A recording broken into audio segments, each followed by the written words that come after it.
Hello. My purpose in this program is to identify the most important factors on which self-esteem depends. If self-esteem is the health of the mind, then few subjects are of comparable urgency. The turbulence of our times demands strong selves with a clear sense of identity, competence, and worth. With the breakdown of cultural consensus, an absence of worthy role models, little in the public arena to inspire our allegiance, and disorientingly rapid change a permanent feature of our lives, with all that, it is a dangerous moment in history not to know who we are or not to trust ourselves. The stability we cannot find in the world, we must create within our own persons. To face life with low self-esteem is to be at a severe disadvantage. These considerations are part of my motivation in writing this program, which in essence consists of my answers to 4 questions. What is self-esteem? Why is self-esteem important? What can we do to raise the level of our self-esteem? What role do others play in influencing our self-esteem? Self-esteem is shaped by both internal and external factors. By internal, I mean factors residing within or generated by the individual, ideas or beliefs, practices or behaviors.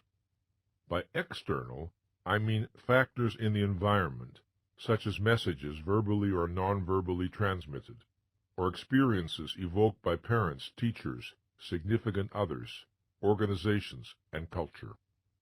I examine self-esteem from the inside and the outside. What is the contribution of the individual to his or her self-esteem, and what is the contribution of other people? I first lectured on self-esteem and its impact on love, work, and the struggle for happiness in the late 1950s, and published my first articles on the subject in the 1960s. The challenge then was to gain public understanding of its importance. Self-esteem was not yet an expression in widespread use. Today, the danger may be that the idea has become fashionable. It is on everyone's tongue, which is not to say that it is better understood. Yet if we are unclear about its precise meaning and about the specific factors its successful attainment depends on, if we are careless in our thinking, or succumb to the oversimplifications and sugar-coatings of pop psychology, then the subject will suffer a fate worse than being ignored. It will become trivialized. In working with self-esteem, we need to be aware of 2 dangers. One is that of oversimplifying what healthy self-esteem requires, and thereby of catering to people's hunger for quick fixes and effortless solutions. The other is that of surrendering to a kind of fatalism or determinism that assumes in effect that individuals either have good self-esteem or they haven't. In other words, everyone's destiny is set by the first few years of life, and there's not much to be done about it, except perhaps years of psychotherapy. Both views encourage passivity. Both obstruct our vision of what is possible. My experience is that most people underestimate their power to change and grow. They believe implicitly that yesterday's pattern must be tomorrow's. They do not see that choices do exist. They rarely appreciate how much they can do on their own behalf, if genuine growth and higher self-esteem are their goals, and if they are willing to take responsibility for their own lives. The belief that they are powerless becomes a self-fulfilling prophecy. This program ultimately is a call to action. It is addressed to all men and women who wish to participate actively in the process of their evolution, as well as to psychologists, parents, teachers, and those responsible for the culture of organizations. This program is about what is possible. There are realities we cannot avoid. One of them is the importance of self-esteem. Regardless of what we do or do not admit, we cannot be indifferent to our self-evaluation. However, we can run from this knowledge if it makes us uncomfortable. We can shrug it off, evade it, declare that we are only interested in practical matters, and escape into baseball or the evening news or the financial pages or a shopping spree or a sexual adventure or a drink. Yet, self-esteem is a fundamental human need. Its impact requires neither our understanding nor our consent. It works its way within us, with or without our knowledge. We are free to seek to grasp the dynamics of self-esteem or to remain unconscious of them. But in the latter case, we remain a mystery to ourselves and endure the consequences. Let us look at the role of self-esteem in our lives. By self-esteem, I mean much more than that innate sense of self-worth that presumably is our human birthright. That spark that psychotherapists and teachers seek to fan in those they work with. That spark is only the anteroom to self-esteem. Self-esteem, fully realized, is the experience that we are appropriate to life and to the requirements of life. More specifically, self-esteem is confidence in our ability to think, confidence in our ability to cope with the basic challenges of life, and confidence in our right to be successful and happy. The feeling of being worthy, deserving, entitled to assert our needs and wants, achieve our values, and enjoy the fruits of our efforts. To trust one's mind and to know that one is worthy of happiness is the essence of self-esteem. The power of this conviction about oneself lies in the fact that it is more than a judgment or a feeling. It is a motivator. It inspires behavior. In turn, it is directly affected by how we act. Causation flows in both directions. There is a continuous feedback loop between our actions in the world and our self-esteem. If I trust my mind and judgment, I am more likely to operate as a thinking being. Bringing appropriate awareness to my activities, my life works better. This reinforces trust in my mind. If I distrust my mind, I am more likely to be mentally passive. When my actions lead to disappointing or painful results, I feel justified in distrusting my mind. With high self-esteem, I am more likely to persist in the face of difficulties. With low self-esteem, I am more likely to give up, or go through the motions of trying without really giving my best. If I persevere, the likelihood is that I will succeed more often than I fail. If I don't, the likelihood is that I will fail more often than I succeed. Either way, my view of myself will be reinforced. If I respect myself and require that others deal with me respectfully, I send out signals and behave in ways that increase the likelihood that others will respond appropriately. When they do, I am reinforced and confirmed in my initial belief. If I lack self-respect and accept discourtesy, abuse, or exploitation from others as natural, I unconsciously transmit this, and some people will treat me at my self-estimate. When this happens, and I submit to it, my self-respect deteriorates still more. The value of self-esteem lies not merely in the fact that it allows us to feel better, but that it allows us to live better, to respond to challenges and opportunities more resourcefully and more appropriately. The level of our self-esteem has profound consequences for every aspect of our existence. How we operate in the workplace, how we deal with people, how high we are likely to rise, how much we are likely to achieve. In the personal realm, it helps determine with whom we are likely to fall in love, how we interact with our spouse, children, and friends, and what level of personal happiness we attain.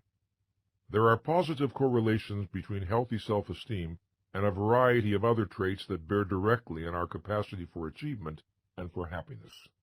Healthy self-esteem correlates with rationality, realism, intuitiveness, creativity, independence, flexibility, ability to manage change, willingness to admit and correct mistakes, benevolence, and cooperativeness.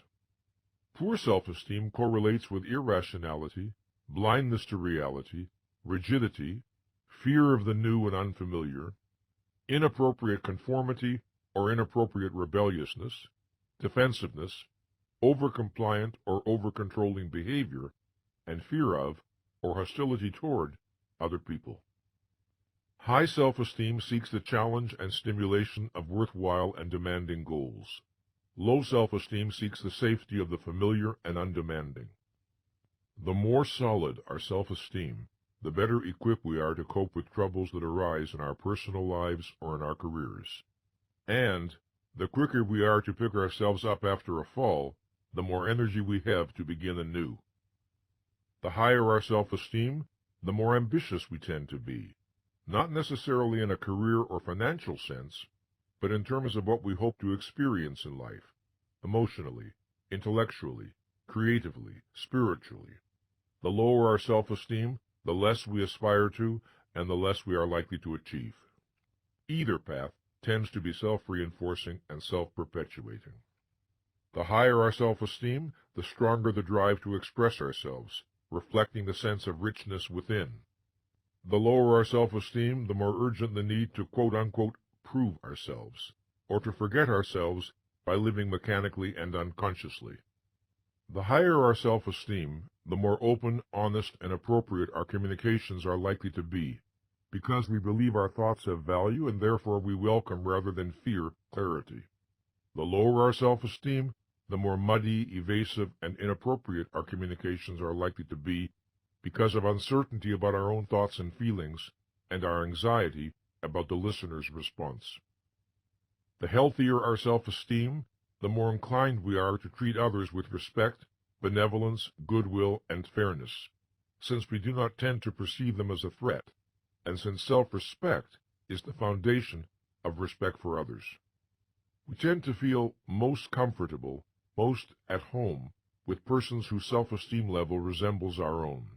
Opposites may attract about some issues, but not this one. High self-esteem individuals tend to be drawn to high self-esteem individuals. We do not see a passionate love affair, for example, between persons at opposite ends of the self-esteem continuum, just as we are not likely to see a passionate romance between intelligence and stupidity.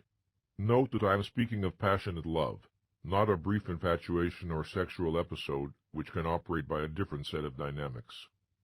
Medium self-esteem individuals are typically attracted to medium self-esteem individuals. Low self-esteem seeks low self-esteem in others. Not consciously, of course, but by the logic of that which leads us to feel we have encountered a soulmate. The most disastrous relationships are those between persons who think poorly of themselves. The union of two abysses does not produce a height. It is not difficult to see the importance of self-esteem to success in the arena of intimate relationships. There is no greater barrier to romantic happiness than the fear that I am undeserving of love and that my destiny is to be hurt. Such fears give birth to self-fulfilling prophecies. If I enjoy a fundamental sense of efficacy and worth, and experience myself as lovable, then I have a foundation for appreciating and loving others. I have something to give. I am not trapped in feelings of deficiency. But if I lack respect and enjoyment of who I am, I have very little to give except my unfilled needs. In my emotional impoverishment, I tend to see other people essentially as sources of approval or disapproval. I do not appreciate them for who they are in their own right. I see only what they can or cannot do for me. I am not looking for people whom I can admire and with whom I can share the excitement and adventure of life.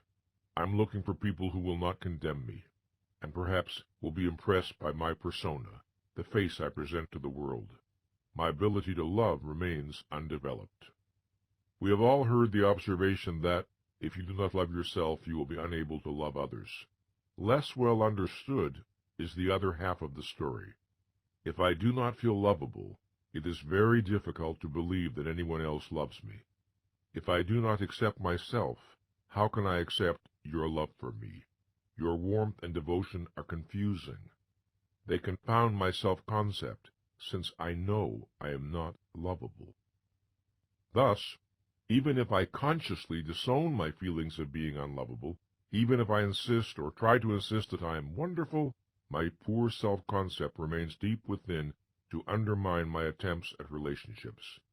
Unwittingly, I become a saboteur of love. I attempt love, but the foundation of inner security is not there. Instead, there is the secret fear that I am destined only for pain. So I pick someone who inevitably will reject or abandon me.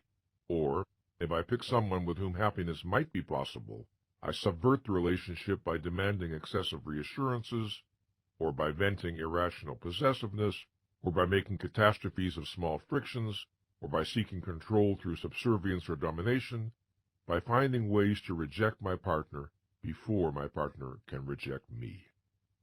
Everyone knows the famous Groucho Marx joke that he would never join a club that would have him for a member. That is exactly the idea by which some low self-esteem people operate their love life. If you love me, you obviously are not good enough for me. Only someone who will reject me is an acceptable object of my devotion. Note that it is not always necessary to destroy the relationship entirely. It may be acceptable that the relationship continue, providing I am not happy. I may engage in a project called struggling to be happy, or working on our relationship. I may read books on the subject, participate in seminars, attend lectures, or enter psychotherapy with the announced aim of being happy in the future. But not now. Not today. The possibility of happiness in the present is too terrifyingly immediate. Happiness anxiety, as I call it, is very common. Happiness can activate internal voices saying, I don't deserve this, or it will never last, or I'm riding for a fall, or I'm killing my mother or father by being happier than they ever were, or happiness is only an illusion, or nobody else is happy, so why should I be? What is required for many of us is the courage to tolerate happiness without self-sabotage, until such time as we lose the fear of it and realize that it will not destroy us and it need not disappear. One day at a time, I will tell clients, see if you can get through today without doing anything to undermine or subvert your good feelings. And if you fall off the wagon, don't despair. Pull yourself back up and recommit yourself to happiness.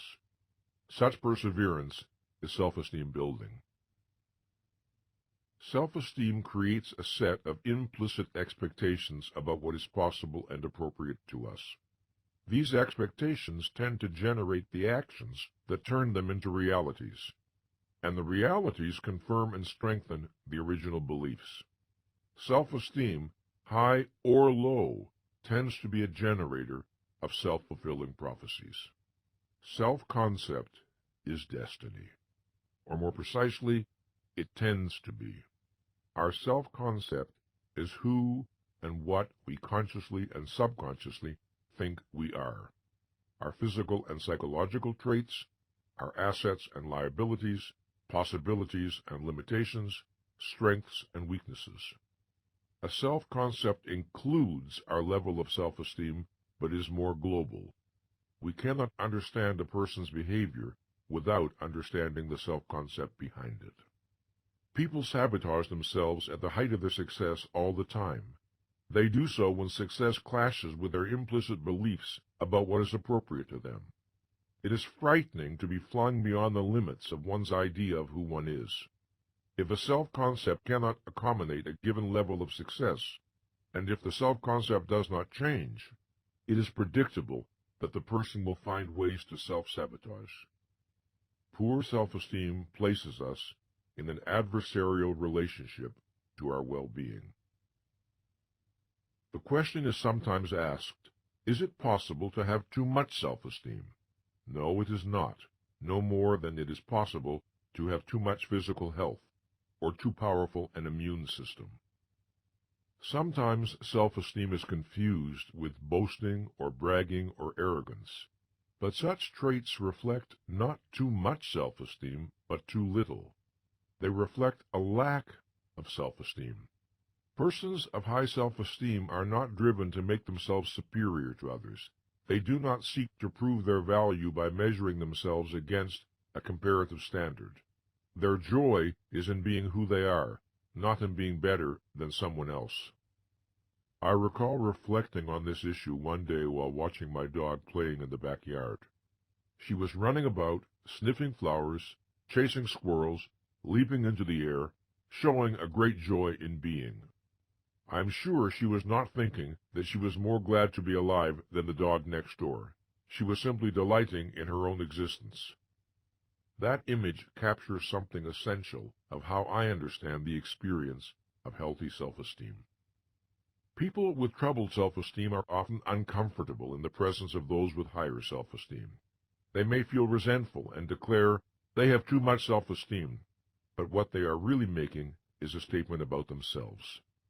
The sad truth is, whoever is successful in this world runs the risk of being a target.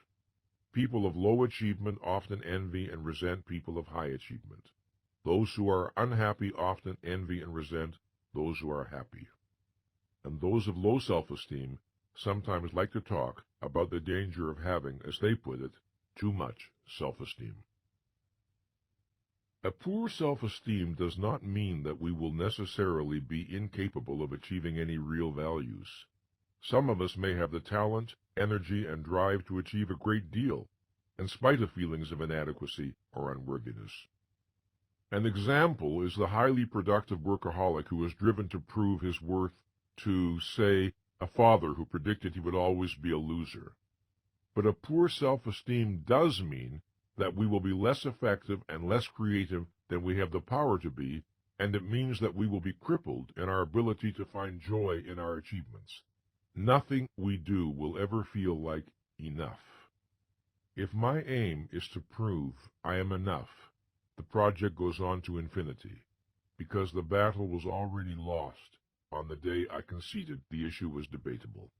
So it is always one more victory, one more promotion, one more sexual conquest, one more company, one more piece of jewelry, a larger house, a more expensive car, another award, yet the void within remains unfilled.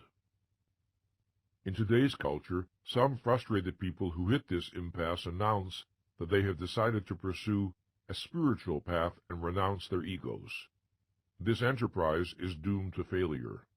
An ego in the mature and healthy sense is precisely what they have failed to attain. They dream of giving away what they do not possess. No one can successfully bypass the need for self-esteem. A word of caution. If one error is to deny the importance of self-esteem, another is to claim too much for it. In their enthusiasm, some writers today seem to suggest that a healthy sense of self-value is all we need to assure happiness and success. The matter is more complex than that. A well-developed sense of self is a necessary condition of our well-being, but not a sufficient condition.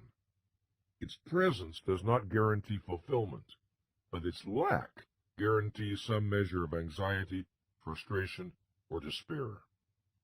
Self-esteem is not a substitute for a roof over one's head or food in one's stomach, but it increases the likelihood that one will find a way to meet such needs. Self-esteem is not a substitute for the knowledge and skills one needs to operate effectively in the world, but it increases the likelihood that one will acquire them. The survival value of self-esteem is especially evident today.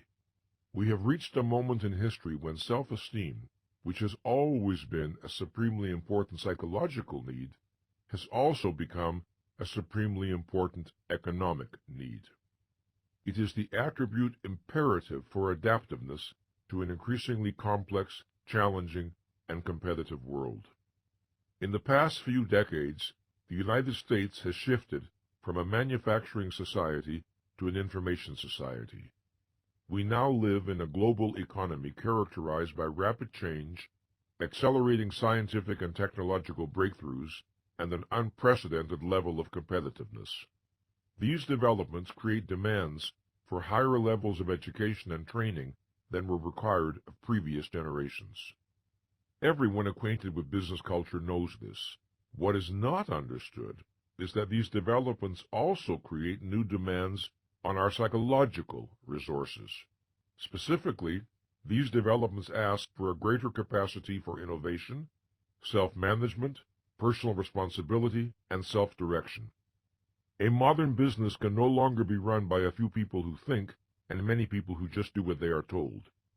Today, organizations need not only an unprecedentedly higher level of knowledge and skill among all those who participate, but also a higher level of independence, self-reliance, self-trust, and the capacity to exercise initiative. In a word, self-esteem. The challenge extends further than the world of business. We are freer than any generation before us to choose our own religion, philosophy, or moral code, to adopt our own lifestyle, to select our own criteria for the good life. We no longer have unquestioning faith in tradition. We no longer believe that government will lead us to salvation, nor church, nor labor unions, nor big organizations of any kind. We have more choices and options than ever before in every area. Frontiers of limitless possibilities now face us in whatever direction we look. To be adaptive in such an environment, we have a greater need for personal autonomy. This is because there is no widely accepted code of values and rituals to spare us the challenge of individual decision-making. We must learn to think for ourselves, to cultivate our own resources, and to take responsibility for the choices, values, and actions that shape our lives. The greater the number of choices and decisions we need to make at a conscious level, the more urgent our need for self-esteem. Self-esteem has two interrelated components. One is a sense of basic confidence in the face of life's challenges. This is self-efficacy. The other is a sense of being worthy of happiness. This is self-respect. Self-efficacy means confidence in the functioning of my mind, in my ability to think, understand, learn, choose, and make decisions. It means confidence in my ability to understand the facts of reality that fall within the sphere of my interests and needs. It means self-trust and self-reliance. Self-respect means assurance of my value. It means an affirmative attitude toward my right to live and to be happy. It means comfort in appropriately asserting my thoughts, wants, and needs. It means the feeling that joy and fulfillment are my natural birthright. We will need to consider these two ideas in more detail, but for the moment consider the following. If an individual felt inadequate to face the challenges of life, if an individual lacked fundamental self-trust, confidence in his or her mind, we would recognize a self-esteem deficiency, no matter what other assets he or she possessed. Or, if an individual lacked a basic sense of self-respect, felt unworthy or undeserving of the love or respect of others, unentitled to happiness, fearful of asserting thoughts, wants, or needs, again, we would recognize a self-esteem deficiency, no matter what other positive attributes he or she exhibited. Self-efficacy and self-respect are the dual foundations of healthy self-esteem. Absent either one, self-esteem is impaired.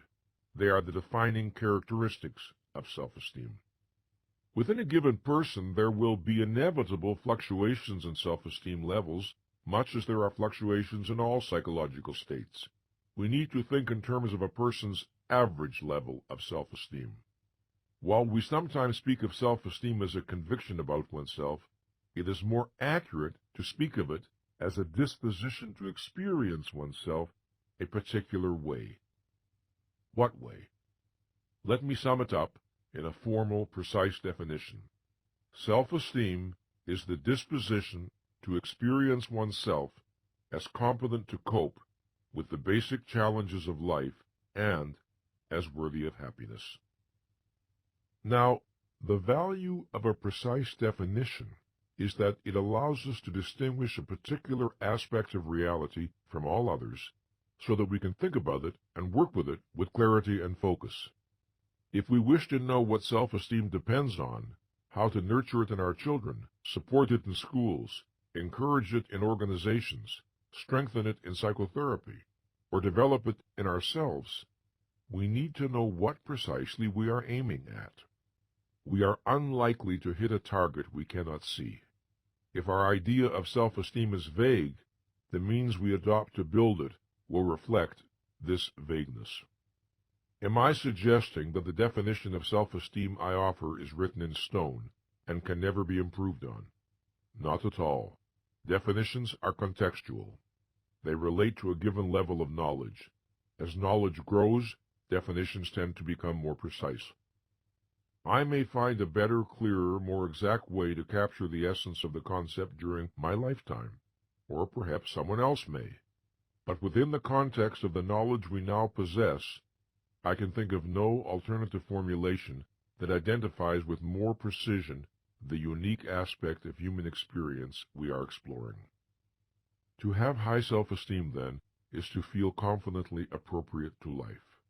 To have low self-esteem is to feel inappropriate to life, to feel wrong, not about this issue or that, but wrong as a person. To have average self-esteem is to fluctuate between feeling appropriate and inappropriate, right and wrong as a person. It is also to manifest these inconsistencies in behavior, sometimes acting wisely, sometimes acting foolishly, thereby reinforcing the uncertainty about who one is at one's core. I have given the name self-efficacy to that experience of basic power or competence that we associate with healthy self-esteem, and self-respect to the experience of dignity and personal worth. While their meaning is clear in a general way, I want to examine them more closely. First, self-efficacy. To be efficacious in the basic dictionary sense is to be capable of producing a desired result. Confidence in our basic efficacy is confidence in our ability to learn what we need to learn and do what we need to do in order to achieve our goals, insofar as success depends on our own efforts. Rationally, we do not judge our competence in the sense meant here by factors outside our control. Self-efficacy is not the conviction that we can never make an error. It is the conviction that we are able to think, to judge, to know, and to correct our errors. It is trust in our mental processes and abilities.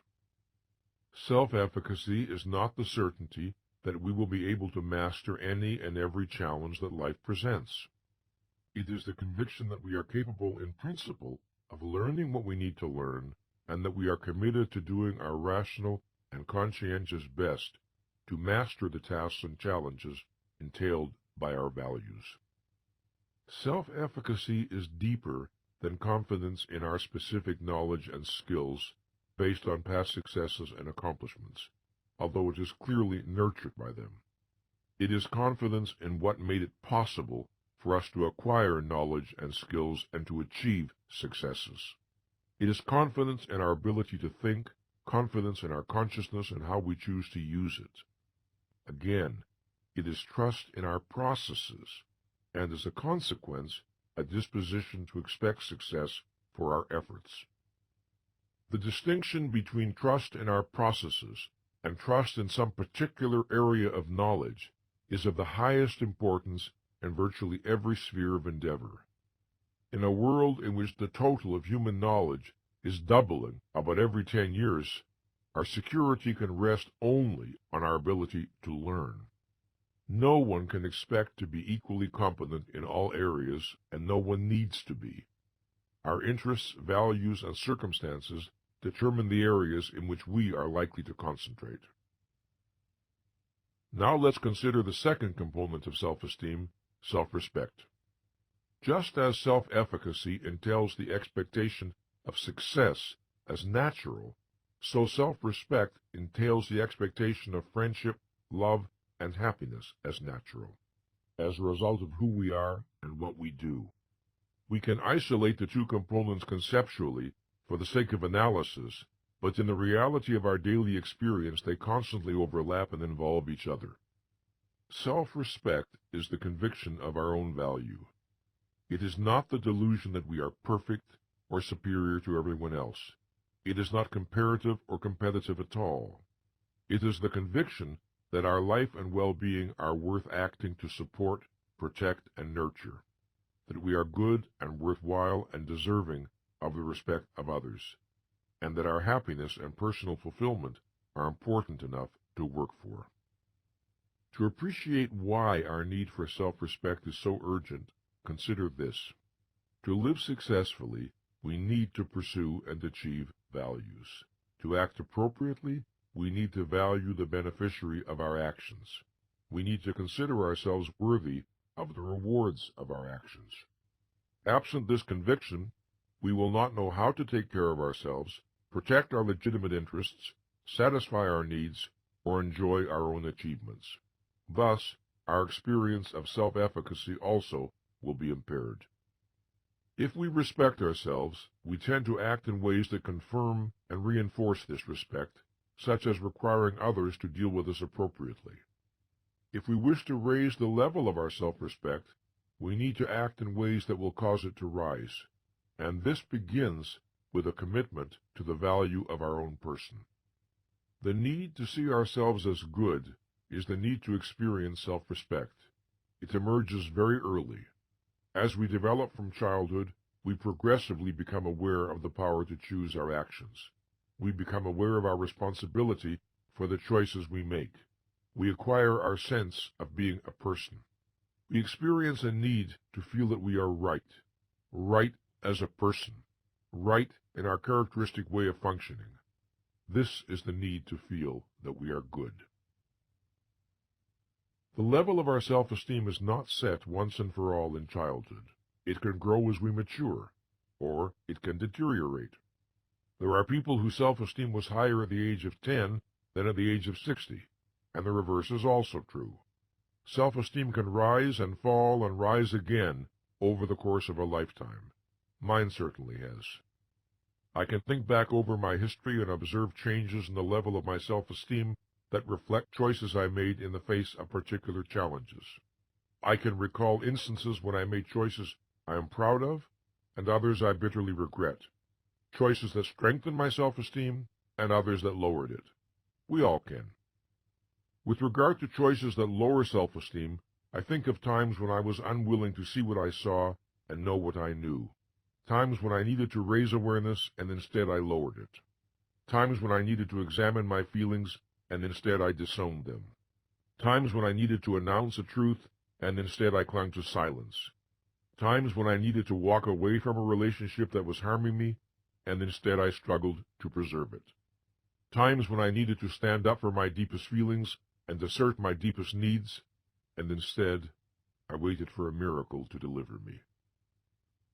Any time we have to act, to face a challenge, to make a moral decision, we affect our feelings about ourselves for good or bad, depending on the nature of our response and the mental processes behind it. And if we avoid action and decisions in spite of their obvious necessity, that too affects our sense of self.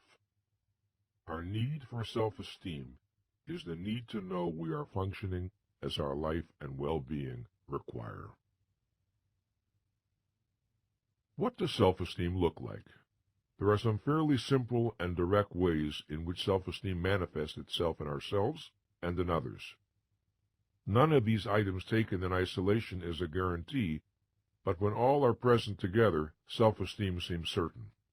Self-esteem expresses itself in a face, manner, and way of talking and moving that projects the pleasure one takes in being alive. It expresses itself in an ease of talking of accomplishments or shortcomings, with directness and honesty, since one is in a friendly relationship to facts. It expresses itself in the comfort one experiences in giving and receiving compliments, expressions of affection, appreciation, and the like. It expresses itself in an openness to criticism and a comfort about acknowledging mistakes, because one's self-esteem is not tied to the image of being perfect. It expresses itself when one's words and movements tend to have a quality of ease and spontaneity, reflecting the fact that one is not at war with oneself. It expresses itself in the harmony between what one says and does and how one looks, sounds, and moves. It expresses itself in an attitude of openness to and curiosity about new ideas, new experiences, new possibilities of life. It expresses itself in the fact that feelings of anxiety or insecurity, if they appear, will be less likely to intimidate or overwhelm, since accepting them, managing them, and rising above them rarely feels impossibly difficult. It expresses itself in the ability to enjoy the humorous aspects of life in oneself and others. It expresses itself in one's flexibility in responding to situations and challenges, since one trusts one's mind and does not see life as doom or defeat. It expresses itself in one's comfort with assertive behavior in oneself and others. It expresses itself in an ability to preserve a quality of harmony and dignity under conditions of stress. Physical manifestations of self-esteem include eyes that are alert, bright, and lively, shoulders that are relaxed yet erect, hands that tend to be relaxed and graceful, arms that tend to hang in an easy, natural way, a posture that tends to be unstrained, erect, well-balanced, a walk that tends to be purposeful, and a voice that tends to be modulated with an intensity appropriate to the situation and with clear pronunciation. Notice that the theme of relaxation occurs again and again. Relaxation implies that we are not hiding from ourselves, not denying our feelings, and are not at war with who we are. Chronic tension conveys some form of internal split, some form of self-avoidance or self-repudiation, some aspect of the self being disowned or held on a very tight leash. When self-esteem is low, we are often manipulated by fear. Fear of reality to which we feel inadequate. Fear of facts about ourselves or others that we have denied, disowned, or repressed.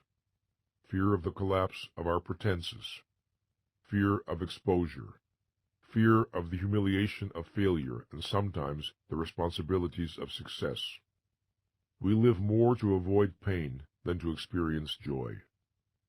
If we feel that crucial aspects of reality with which we must deal are hopelessly closed to our understanding, if we face the key problems of life with a basic sense of helplessness, if we feel that we dare not pursue certain lines of thought because of the unworthy features of our own character that will be brought to light, if we feel in any sense whatever that reality is the enemy of our self-esteem, these fears tend to sabotage the efficacy of consciousness, thereby worsening the initial problem.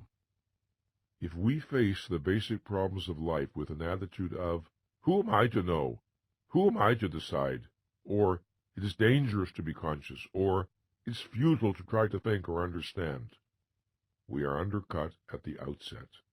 A mind does not struggle for that which it regards as impossible or undesirable.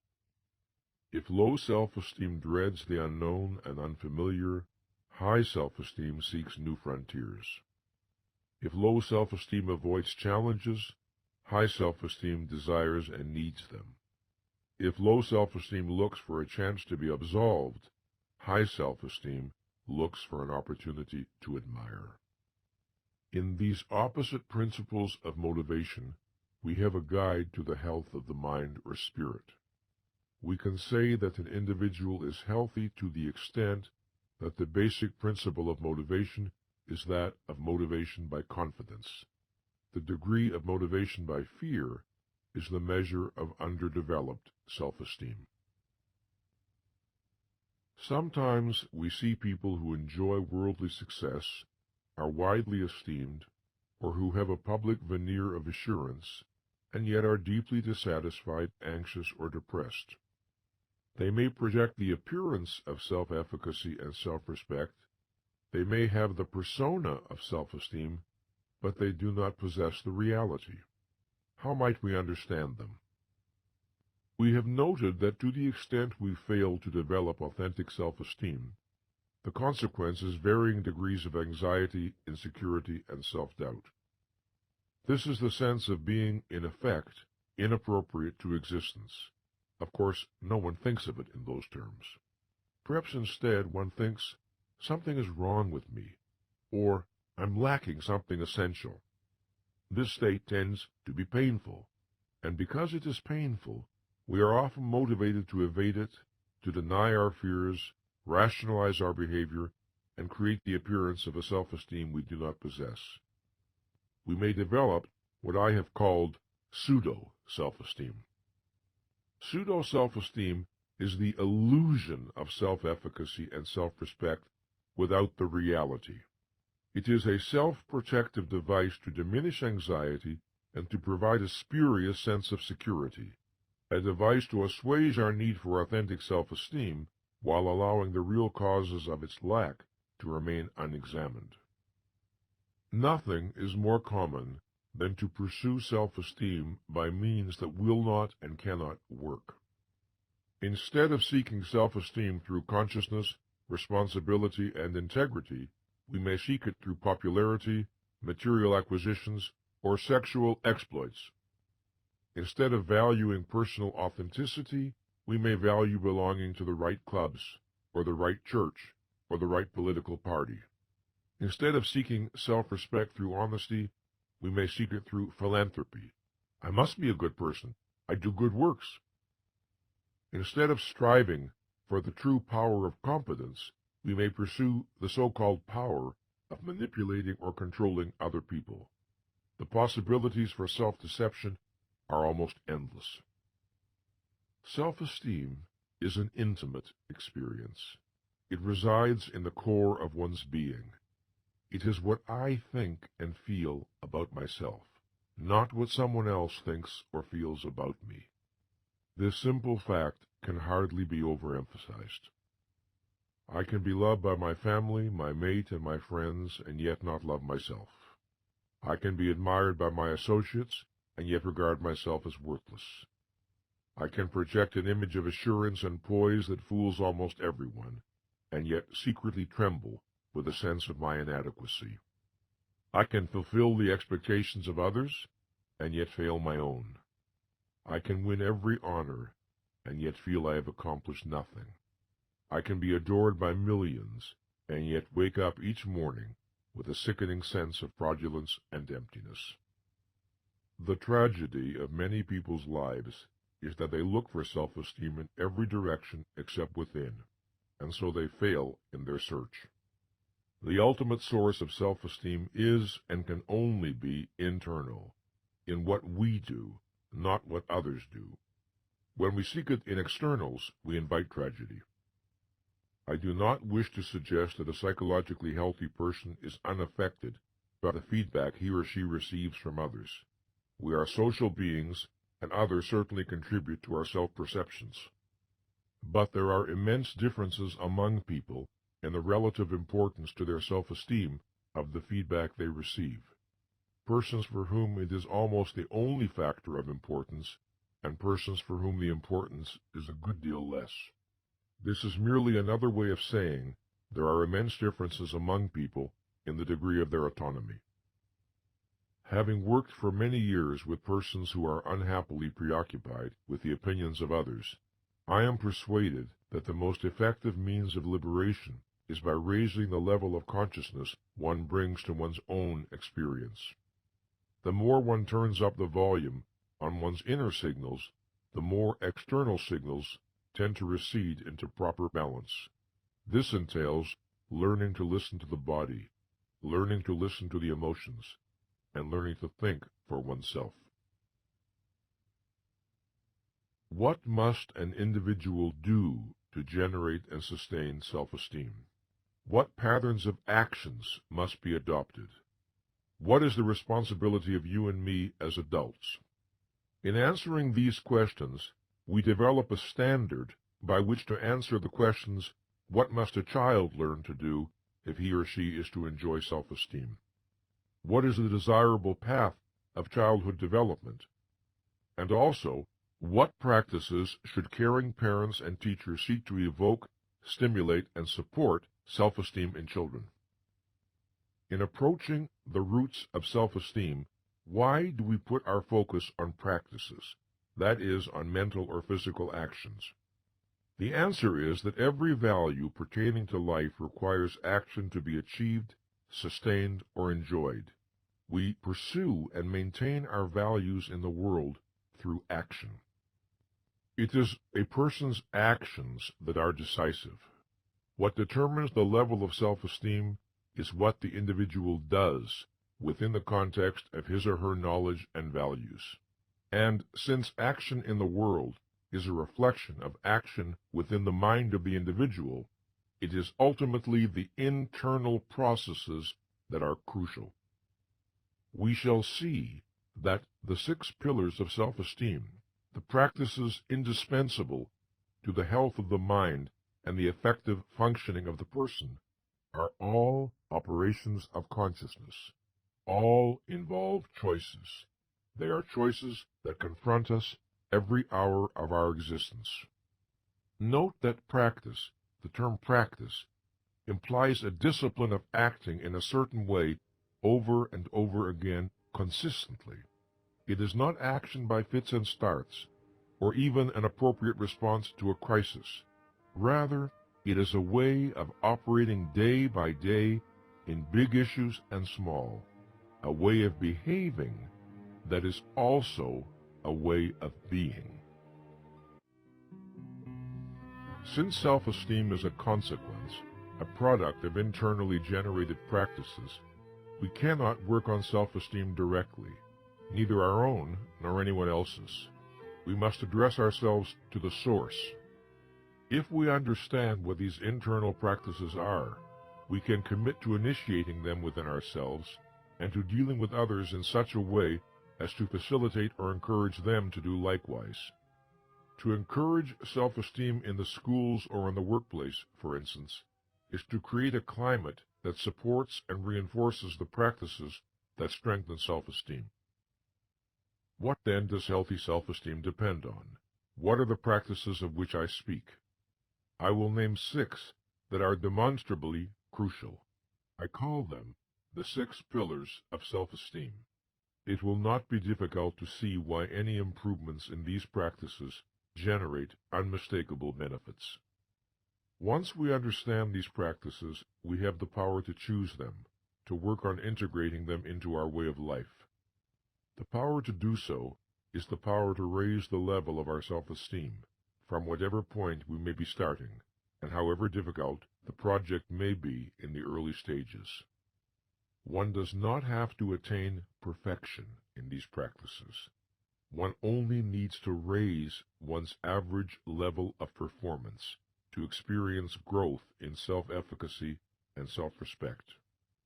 I have often witnessed the most extraordinary changes in people's lives as a result of relatively small improvements in these practices.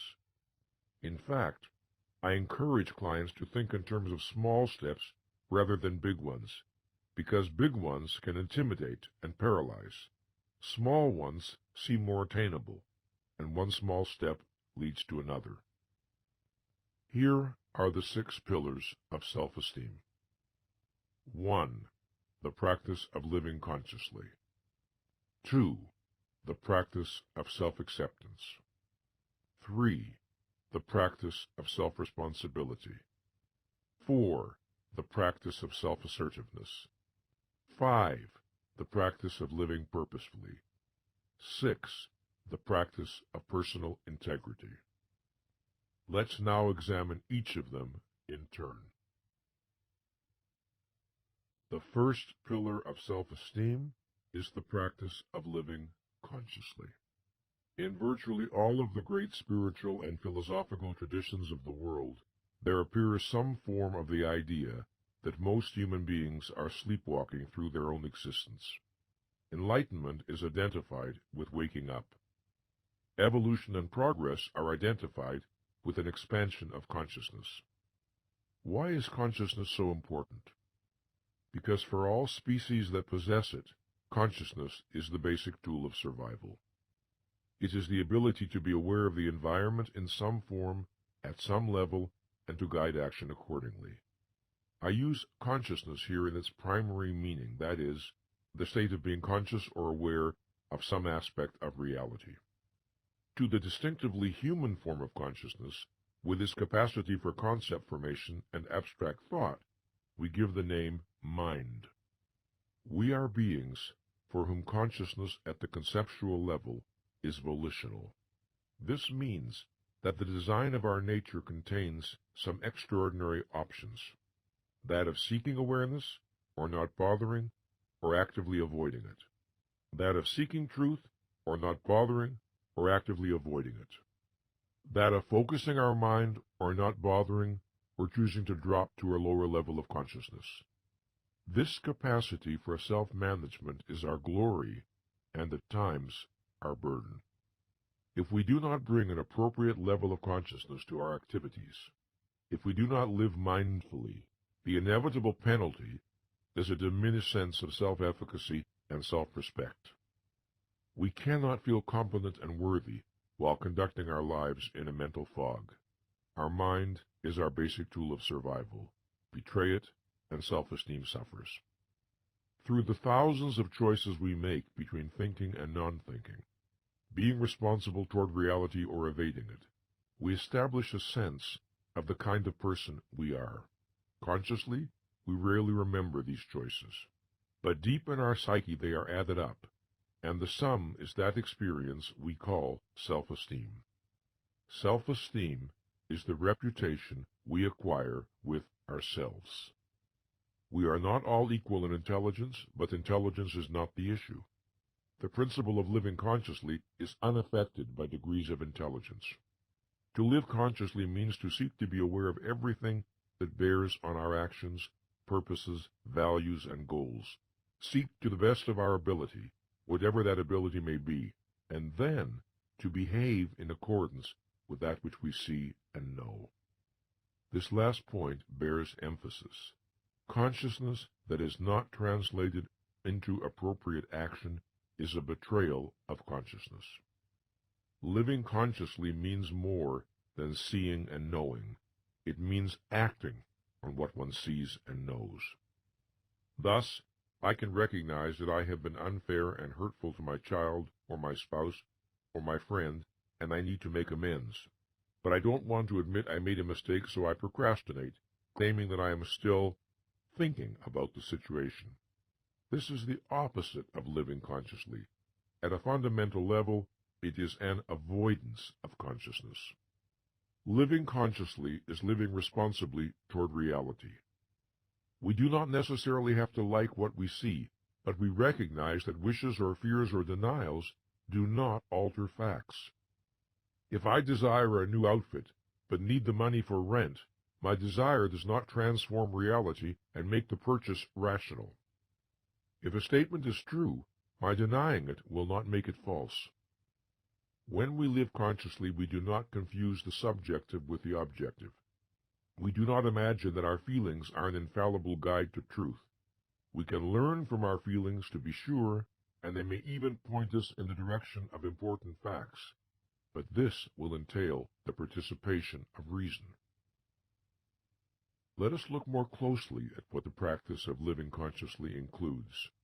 Living consciously entails a mind that is active rather than passive, an intelligence that takes joy in its own function, being in the moment without losing the wider context, reaching out toward relevant facts rather than withdrawing from them, being concerned to distinguish among facts, interpretations, and emotions, noticing and confronting any impulses to avoid or deny painful or threatening realities, being concerned to know where I am relative to my various goals and projects, and whether I am succeeding or failing, being concerned to know if my actions are in alignment with my purposes, searching for feedback from the environment so as to adjust or correct my course when necessary, persevering in the attempt to understand in spite of difficulties, being receptive to new knowledge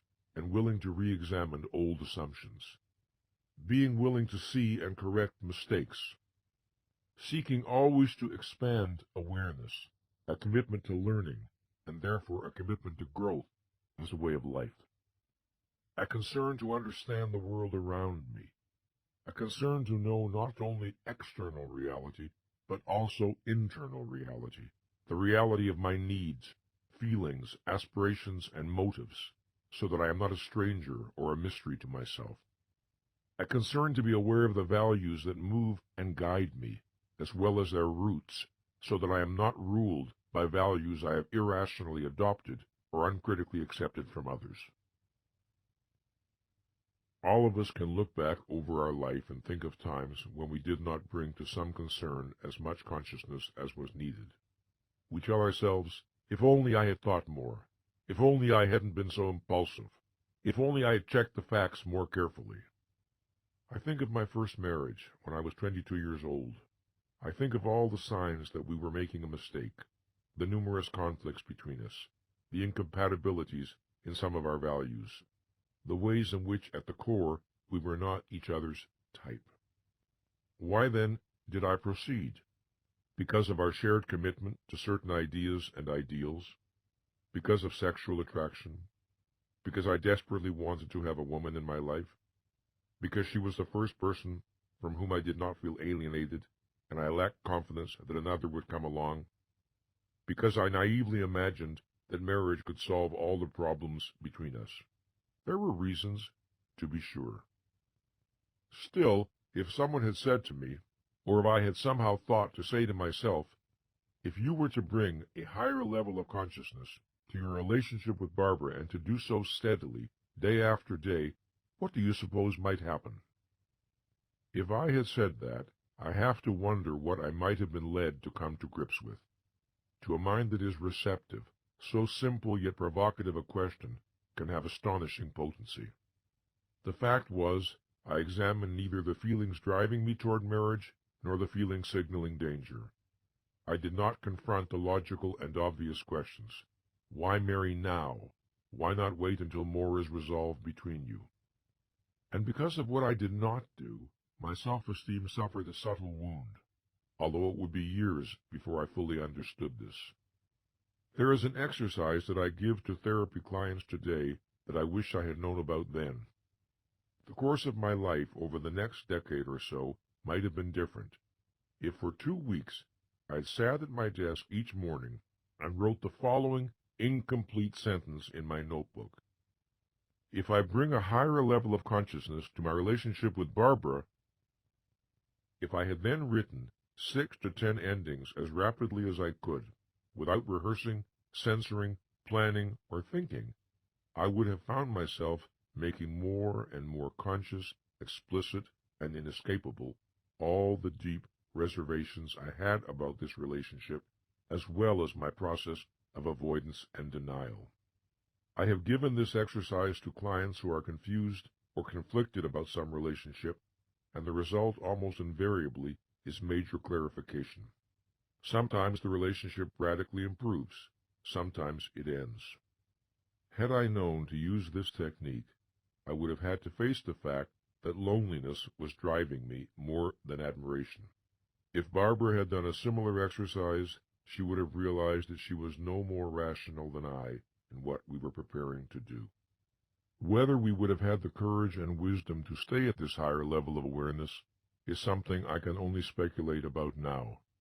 Judging from the experience of my clients, it would have been extraordinarily difficult for us to persist blindly on our course, because we would no longer have been blind, and opening one door clears the way to opening another, and then another.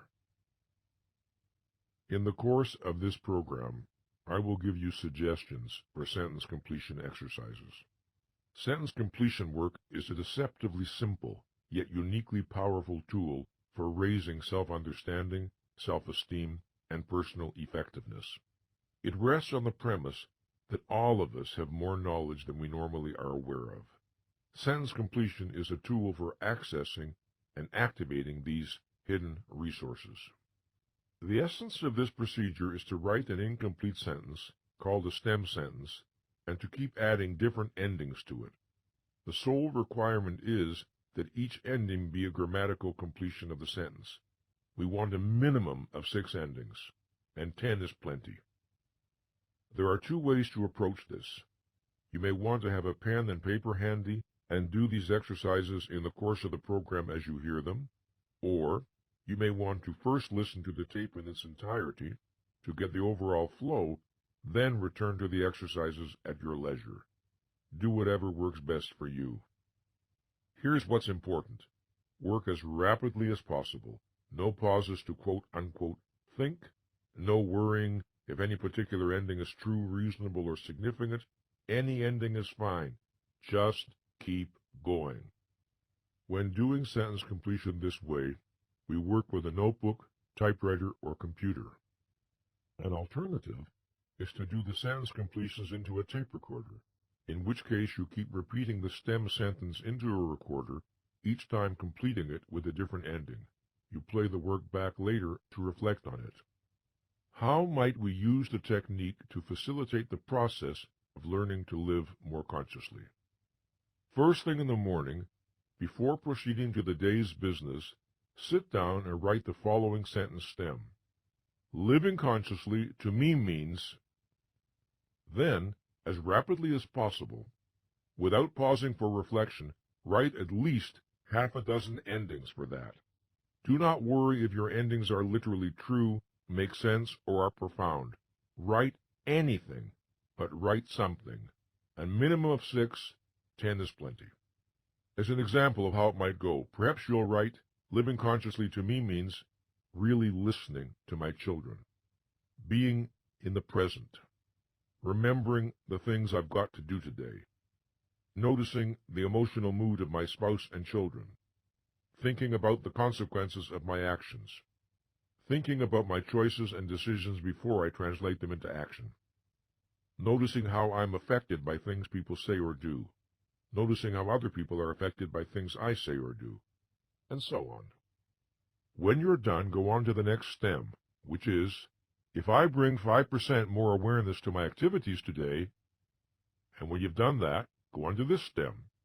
If I pay more attention to how I deal with people today, and finally, if I bring 5% more awareness to my most important relationships today, when you're finished, proceed with your day's business. At the end of the day, as your last task before dinner, do 6 to 10 endings each for the following stems. When I reflect on how I would feel if I lived more consciously. When I reflect on what happens when I bring 5% more awareness to my activities. When I reflect on what happens when I bring 5% more awareness to my most important relationships. Do this exercise every day, Monday through Friday, for the first week. Do not read what you wrote the day before. Naturally, there will be many repetitions, but also new endings will inevitably occur. You are energizing all of your psyche to work for you.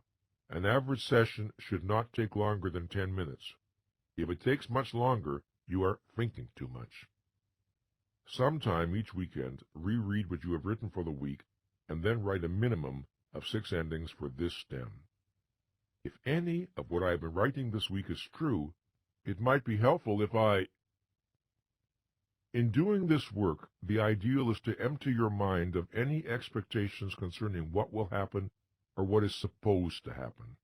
Do not impose any demands on the situation. Try to empty your mind of expectations. Do the exercise, go about your day's activities, and merely notice any differences in how you feel or how you operate. You will discover that you have set in motion forces that make it virtually impossible for you to avoid operating more consciously. In addition to my psychotherapy practice, I conduct weekly ongoing self-esteem groups where many of my self-esteem building strategies are continually tested. Sentence completion exercises have proven to be powerful in quietly and gently generating change. No one has ever done this particular consciousness exercise for a month or two without showing signs of operating at a higher level of awareness in the conduct of daily life. The exercise is an adrenaline shot into the psyche. After you have worked with these stems for, say, 2 weeks, you will acquire a sense of how the procedure works. Then you can begin to use other stems to help raise your awareness with regard to particular issues of concern. Living consciously is both a practice and a mindset, an orientation toward life, and clearly it exists on a continuum. No one lives entirely unconsciously, and no one is incapable of expanding his or her consciousness. If we reflect on this issue, we will notice that we tend to be more conscious in some areas of our life than in others. I have worked with athletes and dancers who are exquisitely aware of the slightest nuances within their bodies, and yet who are quite unaware of the meaning of many of their emotions. We all know people who are brilliantly conscious in the area of work, and are catastrophes of unconsciousness in their personal relationships. The ways we know what area of our life needs more awareness are usually fairly obvious. We look at the area where our life is working least satisfactorily. We notice where the pains and frustrations are. We observe where we feel least effective. If we are willing to be honest, this is not a difficult task. Once you identify the areas in your life where you are at your most conscious, and also the areas where you are your least conscious, the next step is to reflect on what seems to be difficult about staying in high-level mental focus in the troublesome areas. You might find it stimulating to consider the following questions. If you choose to be more conscious at work, what might you do differently? If you choose to be more conscious in your most important relationships, what might you do differently? If you choose to pay more attention to how you deal with people, associates, employees, customers, spouse, children, or friends, what might you do differently? If you feel fear or reluctance to expand consciousness in any of these areas, what are the imagined negatives you are avoiding? If, without self-reproach, you bring more consciousness to your fears or reluctance, what might you notice? If you wanted to feel more powerful and effective in the areas where your consciousness has been less than it needs to be, what are you willing to do? The second pillar of self-esteem is the practice of self-acceptance. Without self-acceptance, self-esteem is impossible. In fact, it is so intimately bound up with self-esteem that one sometimes sees the two ideas confused. Yet they are different in meaning, and each needs to be understood in its own right. Whereas self-esteem is something we experience, self-acceptance is something we do. To be self-accepting is to be on my own side, to be for myself. In the most fundamental sense, self-acceptance refers to an orientation of self-value and self-commitment that derives from the fact that I am alive and conscious. As such, it is more primitive than self-esteem. It is a pre-rational, pre-moral act of self-affirmation. It is a kind of natural egoism that is the birthright of every human being. Some people are self-rejecting at so deep a level that no growth work can ever begin until and unless this problem is addressed. If it is not, no treatment will hold, no new learning will be properly integrated, no significant advances can be made. An attitude of basic self-acceptance entails the declaration, I choose to value myself, to treat myself with respect, to stand up for my right to exist. This primary act of self-affirmation is the base on which self-esteem develops. It can lie sleeping and then suddenly awake. It can fight for our life even when we are filled with despair. When we are on the brink of suicide, it can make us pick up the telephone and call for help. From the depths of anxiety or depression, it can lead us to the office of a psychotherapist. When all we want to do is lie down and die, it can impel us to keep moving. It is the voice of the life force. It is selfishness in the noblest meaning of that word. If it goes silent, self-esteem is the first casualty. Self-acceptance entails our willingness to experience, without denial or evasion, that we think what we think, feel what we feel, desire what we desire, have done what we have done, and are what we are. It is our willingness to experience rather than to disown whatever may be the facts of our being at a particular moment. The willingness to experience and accept our feelings carries no implication that emotions are to have the last word on what we do. I may not be in the mood to work today. I can acknowledge my feelings, experience them, accept them, and then go to work. I will work with a clearer mind because I have not begun the day with self-deception. Often, when we fully experience and accept negative feelings, we are able to let go of them. They have been allowed to have their say, and they relinquish center stage. Self-acceptance is the willingness to say of any emotion or behavior, this is an expression of me. It is not necessarily an expression I like or admire, but it is an expression of me nonetheless, at least at the time it occurred. If I am thinking these disturbing thoughts, I am thinking them. I accept the full reality of my experience. If I am feeling pain or anger or fear or inconvenient lust, I am feeling it. What is true is true. I do not rationalize, deny, or attempt to explain away. I am feeling what I am feeling, and I accept the reality of my experience. If I have taken actions of which I am later ashamed, the fact remains that I have taken them. I do not twist my brain to make facts disappear. I am willing to stand still in the presence of what I know to be true. What is, is. To accept is more than simply to acknowledge or admit. It is to experience, stand in the presence of, contemplate the reality of, absorb into my consciousness. I need to open myself to and fully experience unwanted emotions, not just perfunctorily recognize them. Accepting does not necessarily mean liking, enjoying, or condoning. I can accept one is and be determined to evolve from there. It is not acceptance but denial that leaves me stuck. I cannot be truly for myself. I cannot build self-esteem if I cannot accept myself. Self-acceptance also entails the idea of compassion, of being a friend to myself.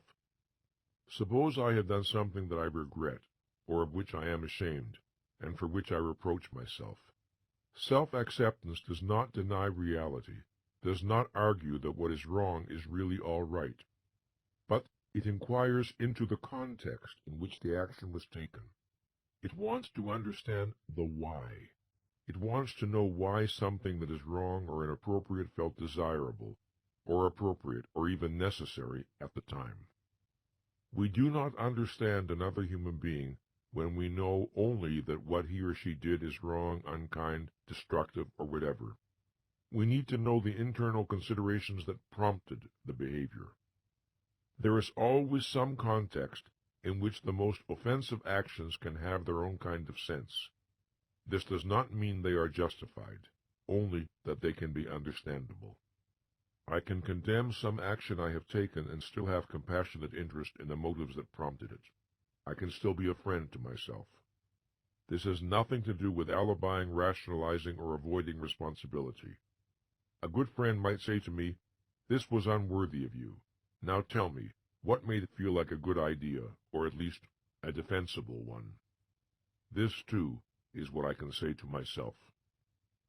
Just as when we need to reproach or correct others, we should wish to do so in ways that do not damage their self-esteem, so we should bring the same benevolence to ourselves. This is the virtue of self-acceptance. By way of introducing clients to the idea of self-acceptance, I often like to begin with a simple exercise. It can offer a profound learning experience. Stand in front of a full-length mirror and look at your face and body. Notice your feelings as you do so. I'm asking you to focus not on your clothes or your makeup, but on you. Notice if this is difficult or makes you uncomfortable. It is good to do this exercise naked. You will probably like some parts of what you see more than others. If you're like most people, you'll find some parts difficult to look at for long because they agitate or displease you. In your eyes, there may be a pain you do not want to confront. Perhaps you're too fat or too thin. Perhaps you see signs of age and cannot bear to stay connected with the thoughts and emotions these signs evoke.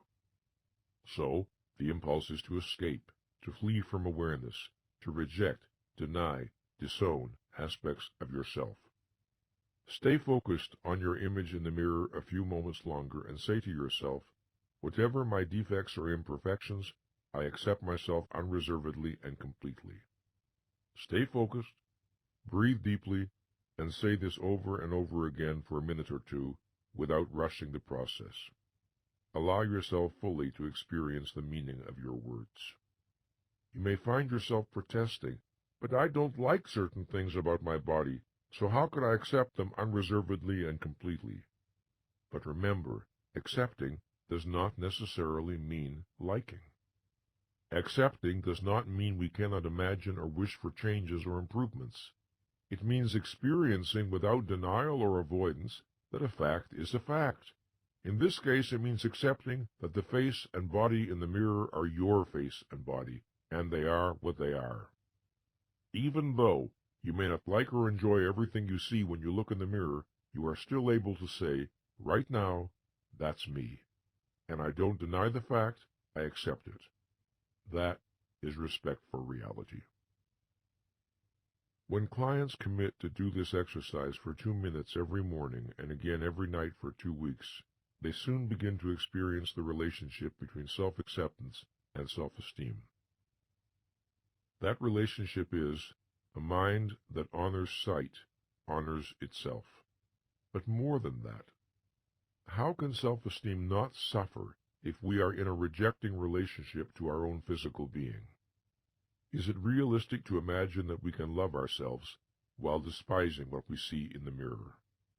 Those who do this exercise make another important discovery. Not only do they enter a more harmonious relationship with themselves, but if aspects of the self they do not like are within their power to change, they are more motivated to make the changes, once they have accepted the facts as they are now. We are not moved to change those things whose reality we deny.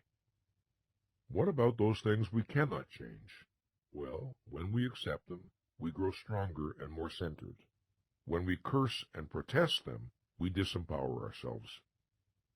Suppose our negative reaction to some experience is so overwhelming that we feel we cannot practice self-acceptance with regard to it. Let us say the feeling, thought, or memory is so distressing and agitating that acceptance feels out of the question. We feel powerless not to block and contract. The solution is not to resist our resistance. It is not useful to try to block a block. Instead, we need to do something more artful. If we cannot accept a feeling or a thought or a memory, we should accept our resistance. In other words, start by accepting where we are. Be present to the now and experience it fully. If we stay with resistance at the conscious level, it will usually begin to dissolve. When we fight a block, it grows stronger. When we acknowledge, experience, and accept it, it begins to melt, because its continued existence requires opposition. Sometimes in therapy, when a person has difficulty accepting a feeling, I will ask if he or she is willing to accept the fact of refusing to accept the feeling. I asked this once of a client who was a clergyman, and who had great difficulty in owning or experiencing his anger. Just the same, he was a very angry man. My request disoriented him. "Will I accept that I won't accept my anger?" he asked me. When I answered, "That's right," he thundered, "I refuse to accept my anger, and I refuse to accept my refusal." I asked, "Will you accept your refusal to accept your refusal? We've got to begin somewhere. Let's begin there." I asked him to face the group and say, "I'm angry," over and over again. Soon he was saying it very angrily indeed.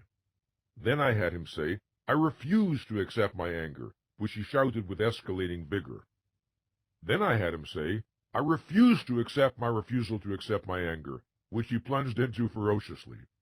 Then I had him say, "But I am willing to accept my refusal to accept my refusal," and he kept repeating it until he broke down and joined in the laughter of the group. "So if you can't accept the experience, accept the resistance," he said. I answered, "Right.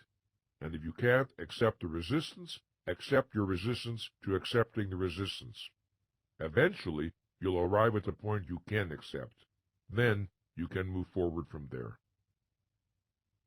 Both accepting and disowning are implemented through a combination of mental and physical processes.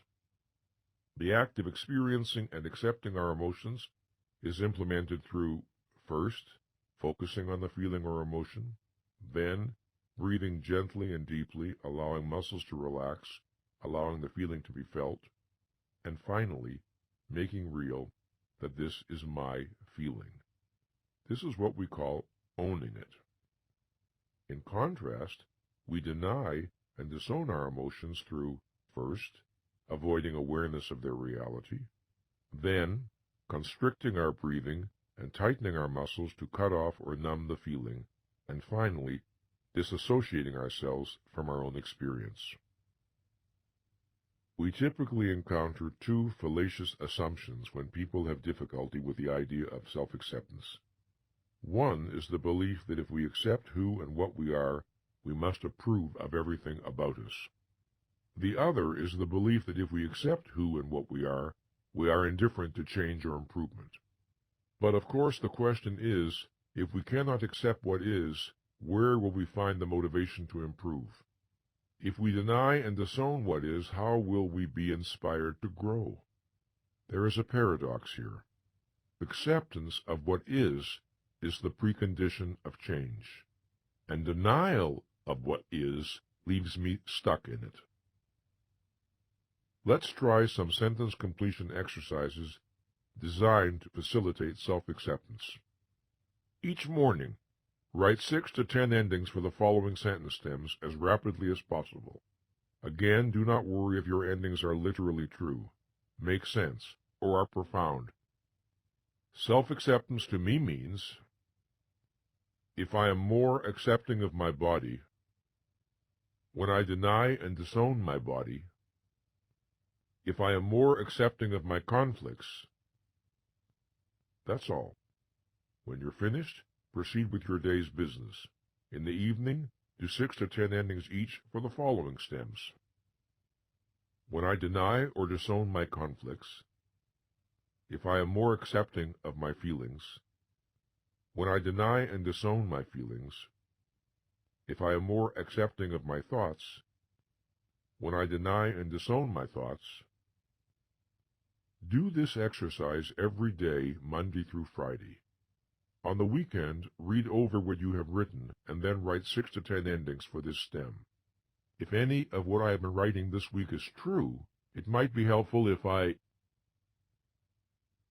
anything we have the possibility of experiencing, we have the possibility of disowning, either immediately or later, in memory. Nietzsche wrote, "I did it," says memory. "I couldn't have," says pride, and remains relentless. Eventually, memory yields. Unquote. I can rebel against my memories, thoughts, emotions, actions. I can reject rather than accept virtually any aspect of my experience. I can refuse to accept my sensuality. I can refuse to accept my spirituality. I can disown my sorrow. I can disown my joy. I can repress the memory of actions of which I am ashamed. I can repress the memory of actions of which I am proud. I can deny my ignorance. I can deny my intelligence. I can refuse to accept my limitations. I can refuse to accept my potentials. I can conceal my weaknesses. I can conceal my strengths. I can deny my feelings of self-hatred. I can deny my feelings of self-love. I can pretend that I am more than I am. I can pretend that I am less than I am. I can disown my body. I can disown my mind. We can be as frightened of our assets as we are of our shortcomings, as frightened of our genius, ambition, excitement, or beauty as we are of our emptiness, passivity, depression, or unattractiveness. If our liabilities pose the problem of inadequacy, our assets pose the challenge of responsibility. The greatest crime we commit against ourselves is not that we may deny and disown our shortcomings, but that we deny and disown our greatness because it frightens us. If a fully realized self-acceptance does not evade the worst within us, neither does it evade the best. The third pillar of self-esteem is the practice of self-responsibility. To feel competent to live and worthy of happiness, I need to experience a sense of control over my existence. This requires that I be willing to take responsibility for my actions and the attainment of my goals. This means that I take responsibility for my life and well-being. Self-responsibility is essential to self-esteem, and it is also a reflection or manifestation of self-esteem. The relationship between self-esteem and its pillars is always reciprocal. The practices that generate self-esteem are also natural expressions and consequences of self-esteem. The practice of self-responsibility entails these realizations. I am responsible for the achievement of my desires. I am responsible for my choices and actions. I am responsible for the level of consciousness I bring to my work. I am responsible for the level of consciousness I bring to my relationships. I am responsible for my behavior with other people, co-workers, associates, customers, spouse, children, friends. I am responsible for how I prioritize my time. I am responsible for my personal happiness. I am responsible for accepting or choosing the values by which I live. I am responsible for raising my self-esteem. Once, when I was lecturing to a group of psychotherapists on the 6 Pillars of Self-Esteem, one of them asked me, "Why do you put your emphasis on what the individual must do to grow in self-esteem? Isn't the source of self-esteem the fact that we are children of God?" I have encountered this question a number of times. Whether one believes in a God and whether one believes we are God's children is irrelevant to the issue of what self-esteem requires. Let us imagine that there is a God and that we are all His, her, its children. In this respect, then, we are all equal. Does it follow that everyone is or should be equal in self-esteem, regardless of whether anyone lives consciously or unconsciously, responsibly or irresponsibly, honestly or dishonestly? This is impossible. There is no way for our mind to avoid registering the choices we make in the way we operate, and no way for our sense of self to remain unaffected. If we are children of God, the questions remain, what are we going to do about it? What are we going to make of it? Will we honor our gifts or betray them? If we betray ourselves and our powers, if we live mindlessly, purposelessly, and without integrity, can we buy our way out? Can we acquire self-esteem by claiming to be God's relatives? Do we imagine we can thus relieve ourselves of personal responsibility? Whatever role a belief in God may play in our lives, surely it is not to justify a default on consciousness, responsibility, and integrity. In stressing that we need to take responsibility for our life and happiness, I am not suggesting that a person never suffers through accident or through the fault of others, or that a person is responsible for everything that may happen to him or her. Some things we have control over, others we do not. If I hold myself responsible for matters beyond my control, I put my self-esteem in jeopardy, since inevitably I will fail my expectations. If I deny responsibility for matters that are within my control, again I jeopardize my self-esteem. I need to know the difference between that which is up to me and that which is not. The only consciousness over which I have volitional control is my own. It is easy enough in work situations to observe the difference between those who practice self-responsibility and those who do not. Self-responsibility shows up as an active orientation to work and to life, rather than a passive one. If there is a problem, men and women who are self-responsible ask, what can I do about it? What avenues of action are possible to me? They do not protest, but no one told me what to do, or, but it's not my job. They indulge neither in alibis nor in blaming. They are typically solution-oriented. In every organization, we encounter both types, those who wait for someone else to provide a solution, and those who take responsibility for finding it. It is only by grace of the second type that organizations are able to operate effectively. In the overall conduct of my life, I would say that I have always operated at a fairly high level of self-responsibility. I did not look to others to provide for my needs or wants. But I can think of a time when I failed my own principles rather badly, with painful results. In my 20s, I formed an intense relationship with novelist philosopher Ayn Rand. Over the course of 18 years, our relationship passed through almost every form imaginable. From student and teacher, to friends and colleagues, to lovers and partners, and ultimately to adversaries. In the beginning, and for some years, the relationship was nurturing, inspiring, valuable in many ways. I learned and grew enormously. But eventually, it became constricting, toxic, destructive. It became a barrier to my further intellectual and psychological development. I did not take the initiative and propose that our relationship be redefined and reconstituted on a different basis. I told myself I did not want to cause pain. I waited for her to see what I saw. I looked to her rationality and wisdom to reach the decision that would be right for both of us. In effect, I was relating to an abstraction, to the author of The Fountainhead and Atlas Shrugged, rather than the concrete woman in front of me. I did not confront the fact that her agenda was very different from mine, and that she was totally absorbed in her own needs. I delayed facing the fact that nothing would change unless I made it change. And because I delayed, I caused suffering and humiliation to us both.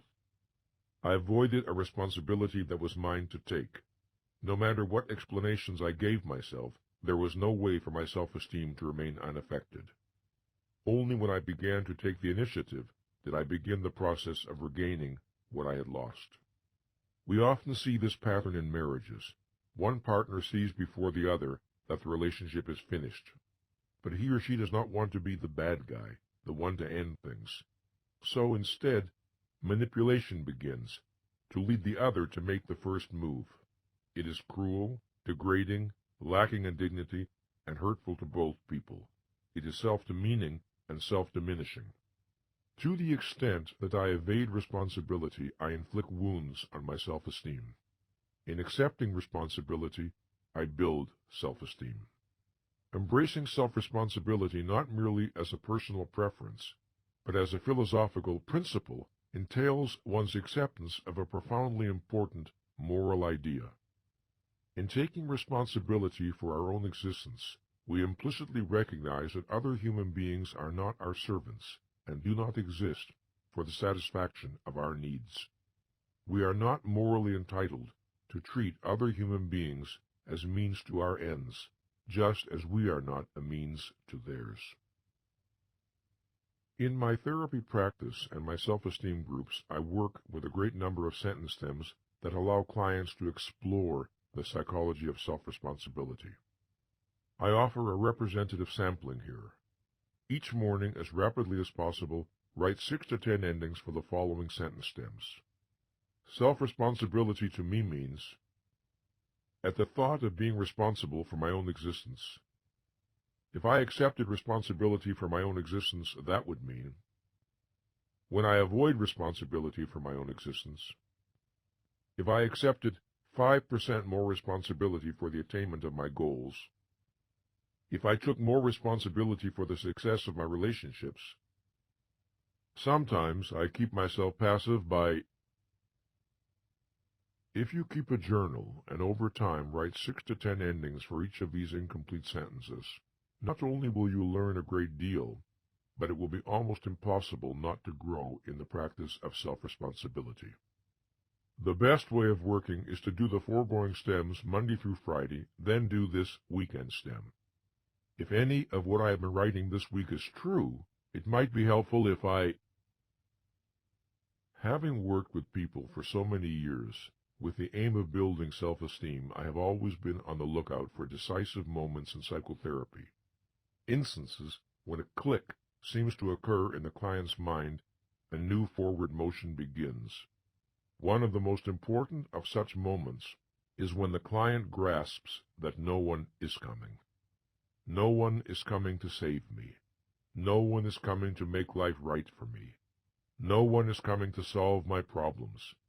If I don't do something different, nothing is going to get better.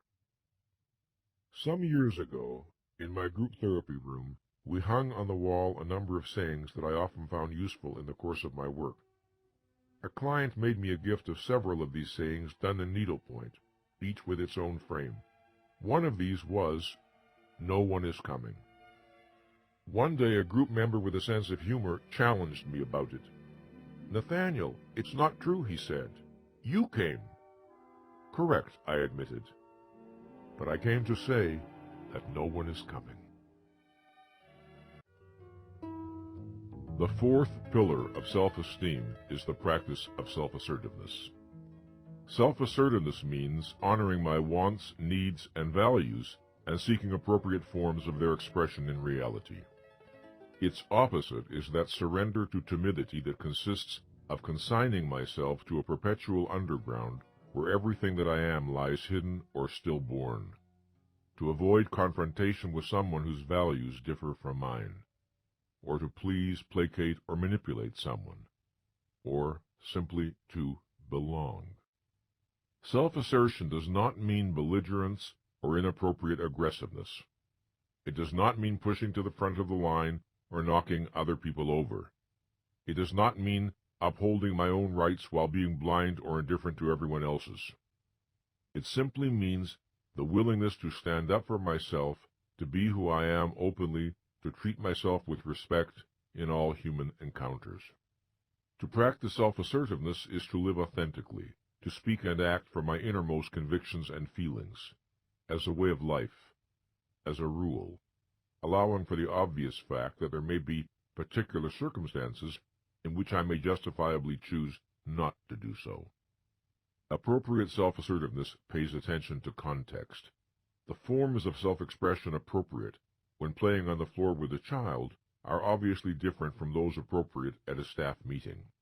In every context, there will be appropriate and inappropriate forms of self-expression. Sometimes, self-assertiveness is manifested through volunteering an idea or paying a compliment. Sometimes, through a polite silence that signals non-agreement. Sometimes, by refusing to smile at a tasteless joke. While appropriate self-expression varies with the context, in every situation there is a choice between being authentic or inauthentic, real or unreal. If we do not want to face this, of course, we will deny that we have such a choice. We will assert that we are helpless. But the choice is always there. Let's examine what self-assertiveness is and is not. The first and basic act of self-assertion is the assertion of consciousness. This entails the choice to see, to think, to be aware, to send the light of consciousness outward toward the world, and inward toward our own being. To ask questions is an act of self-assertion. To challenge authority is an act of self-assertion. To think for oneself and to stand by what one thinks is the root of self-assertion. To default on this responsibility is to default on the self at the most basic level. Note that self-assertiveness should not be confused with mindless rebelliousness. Sometimes people who are essentially dependent and fearful choose a form of assertiveness that is self-destructive. It consists of reflexively saying no when their interests would be better served by saying yes.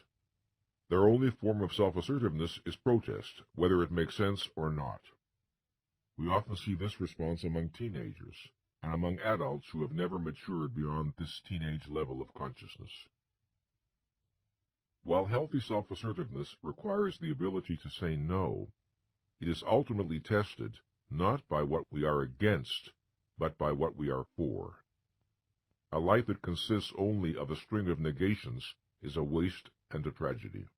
Self-assertiveness asks that we not only oppose what we deplore, but that we live and express our values. To practice self-assertiveness logically and consistently is to be committed to my right to exist. This proceeds from the knowledge that my life does not belong to others, and that I am not here on earth to live up to someone else's expectations. To many people, this is a terrifying responsibility. It means that mother and father and other authority figures cannot be counted on as protectors. It means they are responsible for their own existence and for generating their own sense of security. To practice self-assertiveness consistently, I need the conviction that my ideas and wants are important. Unfortunately, this conviction is often lacking. When we were young, many of us received signals conveying that what we thought and felt or wanted was not important.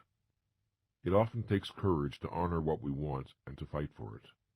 For many people, self-surrender and self-sacrifice are far easier.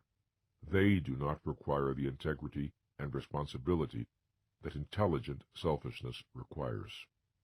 Within an organization, self-assertiveness is required not merely to have a good idea, but to develop it, fight for it, work to win supporters for it, do everything within one's power to see that it gets translated into reality. It is the lack of this practice that causes so many potential contributions to die before they are born. As a consultant, when I'm asked to work with a team that has difficulty functioning effectively on some project, I often find that one source of the dysfunction is one or more people who do not really participate in the undertaking. Why? Because of some feeling that they do not have the power to make a difference. They do not believe that their contribution can matter. In their passivity, they become saboteurs. A project manager once remarked to me, "I'd rather worry about handling some egomaniac who thinks he's the whole project than struggle with some self-doubting but talented individual whose insecurities stop him from kicking in what he's got to offer." Without appropriate self-assertiveness, we are spectators, not participants. Healthy self-esteem asks that we leap into the arena, that we be willing to get our hands dirty. Persons with an underdeveloped sense of identity often tell themselves, "If I express myself, I may evoke disapproval. If I love and affirm myself, I may evoke resentment. If I am too happy with myself, I may evoke jealousy. If I stand out, I may be compelled to stand alone." Such people remain frozen in the face of such possibilities and pay a terrible price in loss of self-esteem. Self-assertion entails the willingness to confront rather than evade the challenges of life and to strive for mastery. When we expand the boundaries of our ability to cope, we expand self-efficacy and self-respect. When we commit ourselves to new areas of learning, when we take on tasks that stretch us, we raise personal power. We assert our existence. When we are attempting to understand something and we hit a wall, it is an act of self-assertiveness to persevere. When we undertake to acquire new skills, absorb new knowledge, extend the reach of our mind across unfamiliar spaces, we are practicing self-assertiveness. When we learn how to be in an intimate relationship without abandoning our sense of self, when we learn how to be kind without being self-sacrificing, when we learn how to cooperate with others without betraying our standards and convictions, then we are practicing self-assertiveness. Some people stand and move as if they have no right to the space they occupy. Some speak as if their intention is that you not be able to hear them, either because they mumble or speak faintly or both. Some signal at the most crudely obvious level that they do not feel they have a right to exist. These people embody lack of self-assertiveness in its most extreme form. Their poor self-esteem is obvious. In therapy, when such men and women learn to move and speak with more assurance, they invariably report a rise in self-esteem. Not all manifestations of non-self-assertiveness are obvious. The average life is marked by thousands of unremembered silences, surrenders, capitulations, and misrepresentations of feelings and beliefs that corrode dignity and self-respect. When we do not express ourselves, do not assert our being, do not stand up for our values in contexts where it is appropriate to do so, we inflict wounds on our sense of self. The world does not do it to us. We do it to ourselves. Consider as an example a young man who sits alone in the darkness of a movie theater, deeply inspired by the drama unfolding before him. The story touches him so deeply that tears come to his eyes. He knows that in a week or so he will come back and want to see this film again. In the lobby, he spots a friend who was at the same screening, and they greet each other. He searches his friend's face for clues to his feelings about the movie, but the face is blank. The friend inquires, "How'd you like the picture?" The young man feels an instant stab of fear. He does not want to appear uncool. He does not want to say the truth. "I loved it. It touched me very deeply." So instead, he shrugs indifferently and says, "Not bad." He does not know that he has just slapped his own face, or rather he does not know it consciously. His diminished self-esteem knows it.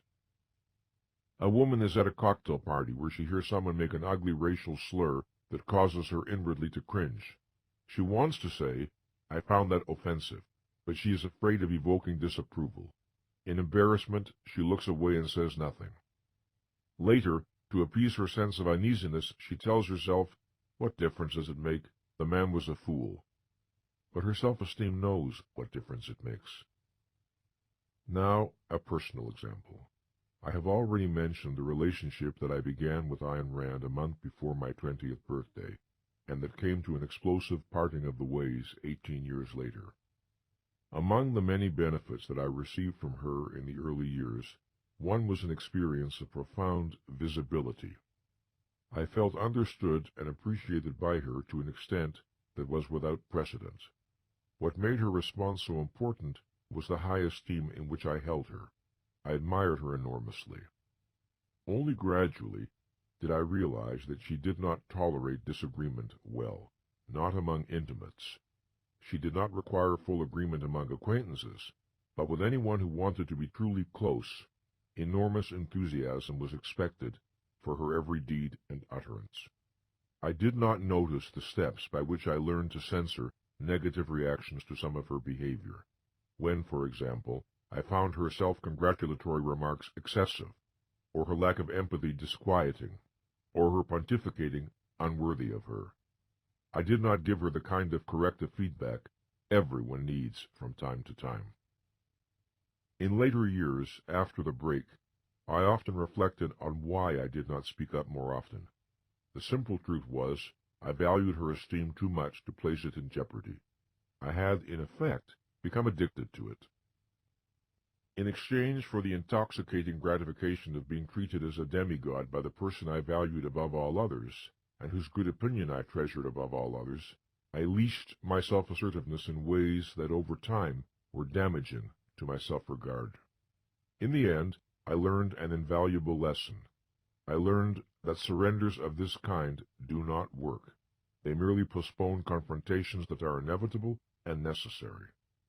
I learned that the temptation to self-betrayal can sometimes be worst with those about whom we care the most, and I learned that no amount of admiration for another human being can justify sacrificing one's judgment.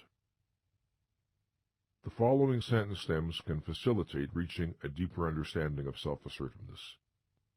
Each morning, for each stem, write 6 to 10 endings as rapidly as possible. Self-assertiveness to me means, if I lived 5% more self-assertively today, if I brought more awareness to my deepest needs and wants, if I were willing to voice my thoughts and opinions more often, when I suppressed my thoughts and opinions, and, as before, on the weekend, after reading the week's stems, write 6 to 10 endings for this one. If any of what I have been writing this week is true, it might be helpful if I... Once again, we can appreciate that the actions that support healthy self-esteem are also expressions of healthy self-esteem. Self-assertiveness both supports self-esteem and is a manifestation of it. It is a mistake to look at someone who is self-assured and say, well, it's easy for her to be self-assertive, she has good self-esteem. One of the ways we build self-esteem is by being self-assertive when it is not easy to do so. There are always times when self-assertiveness calls on our courage. The 5th pillar of self-esteem is the practice of living purposefully. I have a friend in his late 60s who is one of the most brilliant and sought-after business speakers in the country. A few years ago, he reconnected with a woman he had known and loved many years earlier, and with whom he had been out of touch for 3 decades. She, too, was now in her 60s. They fell passionately in love. Telling me about it one evening at dinner, my friend had never looked happier. It was wonderful to be with him and to see the look of rapture on his face. Thinking, perhaps, of the 2 divorces in his past, he said, wistfully and urgently, God, I hope I handle things right this time. I want this relationship to succeed so much. I wish, I want, I hope, that I don't screw up. I was silent, and he asked, "Got any advice?" "Well, yes, I do," I answered. "If you want it to work, you must make it your conscious purpose that it work." He leaned forward intently, and I went on, "I can just imagine what your reaction would be if you were at IBM and some executive said, 'Gee, I hope we handle the marketing of this new product properly. I really want us to succeed with this, and I wish—'" You'd be all over him in a minute saying, "What is this hope stuff? What do you mean you wish?" My advice is to apply what you know about the importance of purpose in business to your personal life. His elated smile said eloquently that he understood. This leads me to the subject of living purposefully. To live without purpose is to live at the mercy of chance, the chance event, the chance phone call, the chance encounter, because we have no standard by which to judge what is or is not worth doing. Outside forces bounce us along like a cork floating on water, with no initiative of our own to set a specific course. Our orientation to life is reactive rather than proactive. We are drifters. To live purposefully is to use our powers for the attainment of goals we have selected. The goal of studying, of raising a family, of earning a living, of starting a new business, of bringing a new product into the marketplace, of sustaining a happy romantic relationship. It is our goals that lead us forward, that call on the exercise of our faculties, that energize our existence. To live purposefully is, among other things, to live productively. Productivity is the act of supporting our existence by translating our thoughts into reality, of setting our goals and working for their achievement, of bringing knowledge, goods, or services into reality. It is not the degree of a person's productive ability that matters here, but the person's choice to exercise such ability as he or she possesses. Nor is it the kind of work selected that is important, but whether a person seeks work that offers an outlet for his or her intelligence, if the opportunity to do so exists. The purposes that move us need to be specific if they are to be realized. I cannot organize my behavior optimally if my goal is merely to do my best. The assignment is too vague. My goal needs to be precisely defined. For example, to exercise on the treadmill for 30 minutes 4 times a week, to earn a specific sum of money in commissions by the end of the year, to achieve a specific market niche by a specific means, by a specific target date. With such specificity, I am able to monitor my progress, compare intentions with results, modify my strategy or my tactics in response to new information, and be accountable for the results I produce. To live purposefully is to be concerned with these questions. What am I trying to achieve? How am I trying to achieve it? Why do I think these means are appropriate? Does the feedback from the environment convey that I am succeeding or failing? Is there new information that I need to consider? Do my goals and purposes need to be rethought? It is easier for people to understand these ideas as applied to work than to personal relationships. That may be why more people make a success of their work life than of their marriages. Everyone knows it is not enough to say, "I love my work." One must show up at the office and do something. Otherwise, the business moves toward non-existence. In intimate relationships, however, it is easy to imagine that love is enough, that happiness will just come, and if it doesn't, this means we were wrong for each other. People rarely ask themselves, if my goal is to have a successful relationship, what must I do? What actions are needed to create and sustain trust, intimacy, continuing self-disclosure, excitement, growth? Purposes unrelated to a plan of action do not get realized. They exist only as frustrated yearnings, or more precisely, as daydreams. Daydreams do not produce the experience of efficacy. To live purposefully and productively requires that we cultivate within ourselves a capacity for self-discipline. Self-discipline is the ability to organize our behavior over time in the service of specific tasks. No one who is without the capacity for self-discipline can feel competent to cope with the challenges of life. Self-discipline requires the ability to defer immediate gratification in the service of a remote goal. This is the ability to think, plan, and live long range. Neither an individual nor a business can function effectively, let alone flourish, in the absence of this practice.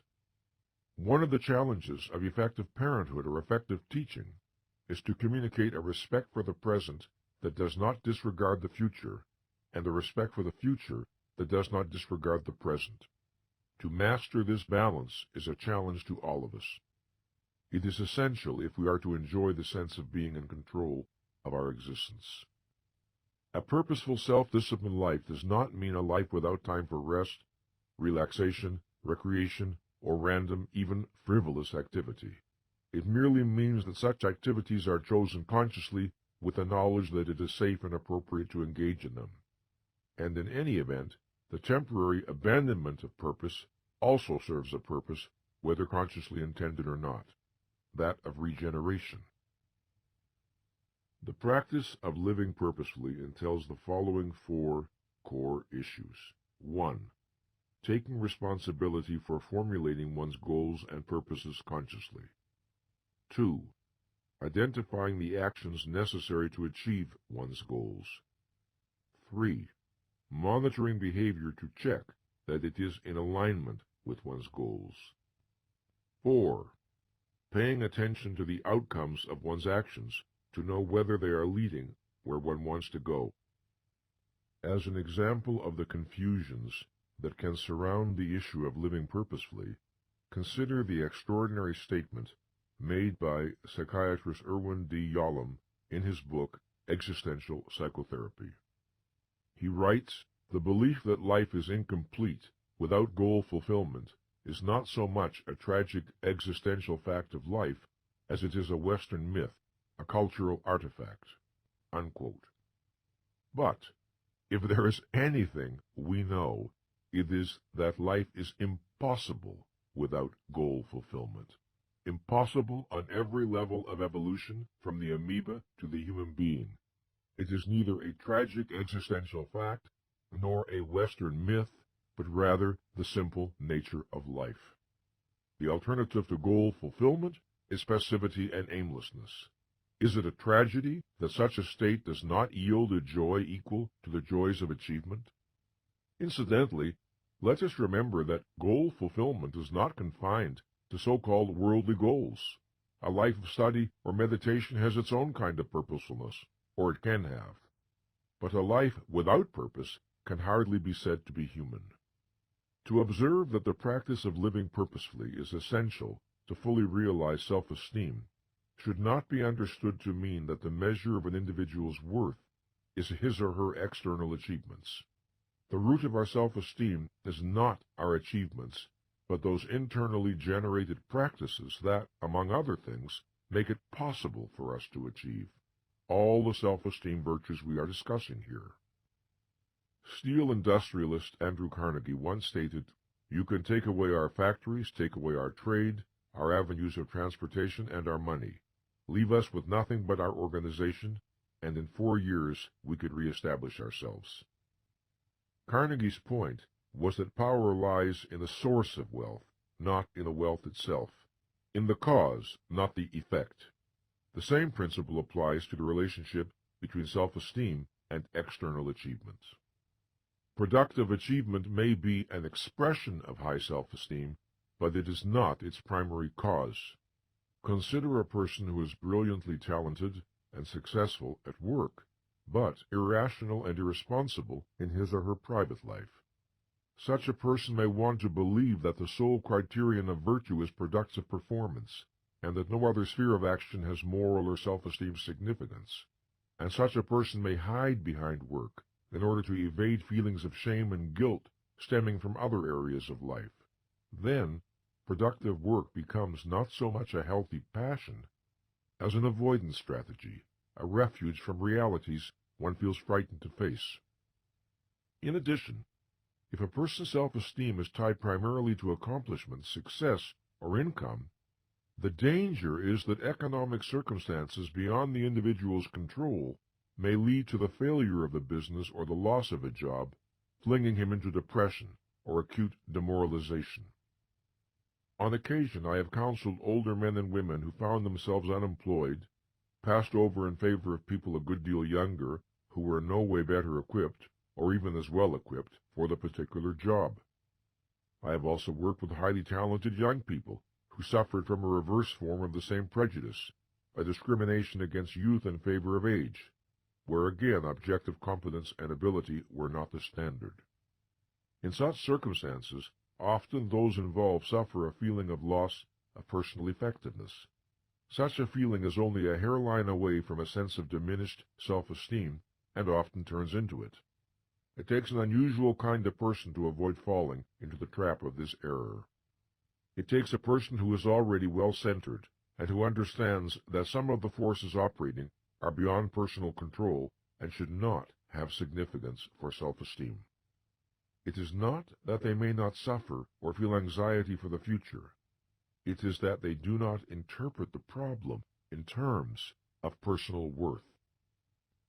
When a question of self-esteem is involved, the question to ask is this: is this matter within my direct volitional control? Or is it at least linked by a direct line of causality to matters within my direct volitional control? If it isn't, it is irrelevant to self-esteem and should be perceived to be, however painful or even devastating the problem may be on other grounds. When I think of what living purposefully means in my life, I think first of taking responsibility for generating the actions necessary to achieve my goals. Living purposefully overlaps significantly with self-responsibility. I think of a time when I wanted something I could not afford that represented a significant improvement in my way of living. A fairly large expenditure of money was involved. For several years I remained uncharacteristically passive about finding a solution. Then one day I had a thought that certainly was not new to me, and yet somehow had fresh impact. If I don't do something, nothing is going to change. This jolted me out of my procrastination, of which I had been dimly aware for a long time, but had not confronted. I proceeded to conceive and implement a project that was stimulating, challenging, profoundly satisfying and worthwhile, and that produced the additional income I needed. In principle, I could have done it several years earlier. However, only when I became bored and irritated with my own procrastination, only when I decided to commit myself to finding a solution over the next few weeks, only when I applied what I know about living purposely to my own situation, only then did I launch myself into action and toward the solution. When I did, I noticed that not only was I happier, but also that my self-esteem rose. When I told this story in one of my self-esteem groups, I was challenged by someone who said, "That's okay for you, but not everyone is in a position to develop new projects. What are we to do?" I invited him to talk about his own procrastination and about the unfulfilled desire involved. If you made it your conscious purpose to achieve that desire, I asked, what might you do? And, after a bit of good-natured prompting, he began to tell me. Here are some stem sentences that my clients find helpful in deepening their understanding of the ideas we've been discussing. Living purposefully to me means, if I bring 5% more purposefulness to my life today, if I operate 5% more purposefully in my marriage, if I operate 5% more purposefully with my friends, if I am 5% more purposeful about my deepest yearnings. And once again, as a summary weekend sentence stem, if any of what I have been writing this week is true, it might be helpful if I... Living purposefully is a fundamental orientation that applies to every aspect of our existence. It means that we live and act by intention. It is a distinguishing characteristic of those who enjoy a high level of control over their life. The sixth pillar of self-esteem is the practice of personal integrity. As we mature and develop our own values and standards, or absorb them from others, the issue of personal integrity assumes increasing importance in our self-assessment. Integrity is the integration of ideals, convictions, standards, beliefs, and behavior. When our behavior is congruent with our professed values, when ideals and practice match, we have integrity. When we behave in ways that conflict with our judgment, we lose face in our own eyes. We respect ourselves less. If the policy becomes habitual, we trust ourselves less, or cease to trust ourselves at all. At the simplest level, personal integrity entails such questions as, am I honest, reliable, and trustworthy? Do I keep my promises? Do I do the things I say I admire, and avoid the things I say I deplore? Am I fair and just in my dealings with others? Integrity means congruence. Words and behavior match. There are people we know whom we trust, and others we do not. If we ask ourselves the reason, we will see that congruence is basic. We trust congruency and are suspicious of incongruency. Studies disclose that many people and organizations do not trust those above them. Why? Lack of congruence. Beautiful mission statements, unsupported by practice. Slogans about customer service on the walls, unmatched by the realities of daily business. In most organizations, however, there are men and women who others trust. Why? They keep their word. They honor their commitments. They don't just promise to stick up for their people, they do it. They don't just preach fairness, they practice it. They don't just counsel honesty and integrity, they live it. To understand why lapses of integrity are detrimental to self-esteem, consider what a lapse of integrity entails. If I act in contradiction to a moral value held by someone else but not by me, I may be right, or I might be wrong, but I cannot be faulted for having betrayed my convictions. If, however, I act against what I myself regard as right, then I act against my judgment. I betray my mind. Hypocrisy, by its very nature, is self-invalidating. It is mind rejecting itself. A default on integrity undermines me and contaminates my sense of self. It damages me as no external rebuke or rejection can damage me. I may give sermons on honesty to my children, yet lie to my friends and neighbors. I may become righteous and indignant when people do not keep their commitments to me, but I disregard my commitments to others. I may preach a concern with quality, but indifferently sell my customers shoddy goods. I may outmaneuver a colleague in the office and appropriate her achievements. I may ask for honest feedback, then penalize the employee who disagrees with me. And I may evade my hypocrisy. I may produce any number of rationalizations. But the fact remains that I launch an assault on my self-respect that no rationalization will dispel. If I am uniquely situated to raise my self-esteem, I am also uniquely situated to lower it. One of the great self-deceptions is to tell myself, only I will know. Only I will know that I am a liar. Only I will know I deal unethically with people who trust me. Only I will know I have no intention of honoring my promise. The implication is that my judgment is unimportant, and that only the judgment of others counts. But when it comes to matters of self-esteem, mine is the only judgment that counts. My ego is the judge from whom there is no escape. I can avoid people who have learned the humiliating truth about me. I cannot avoid myself. I recall a news article I read some years ago about a medical researcher of high repute who was discovered to have been faking his data for a long time while piling up grant after grant and honor after honor. There was no way for self-esteem not to be a casualty of such behavior, even before the fakery was revealed. He knowingly chose to live in a world of unreality, where his achievements and prestige were equally unreal. Long before others knew, he knew. Impostors of this kind, who live for an illusion in someone else's mind, which they hold as more important than their own knowledge of the truth, do not enjoy good self-esteem. Most of the issues of integrity we face are not big issues but small ones. Yet the accumulated weight of our choices has an impact on our sense of self. As I mentioned earlier, I conduct weekly ongoing self-esteem groups for people who have come together for a specific purpose. to grow in self-efficacy and self-respect. One evening I gave the group this sentence stem: if I bring 5% more integrity into my life.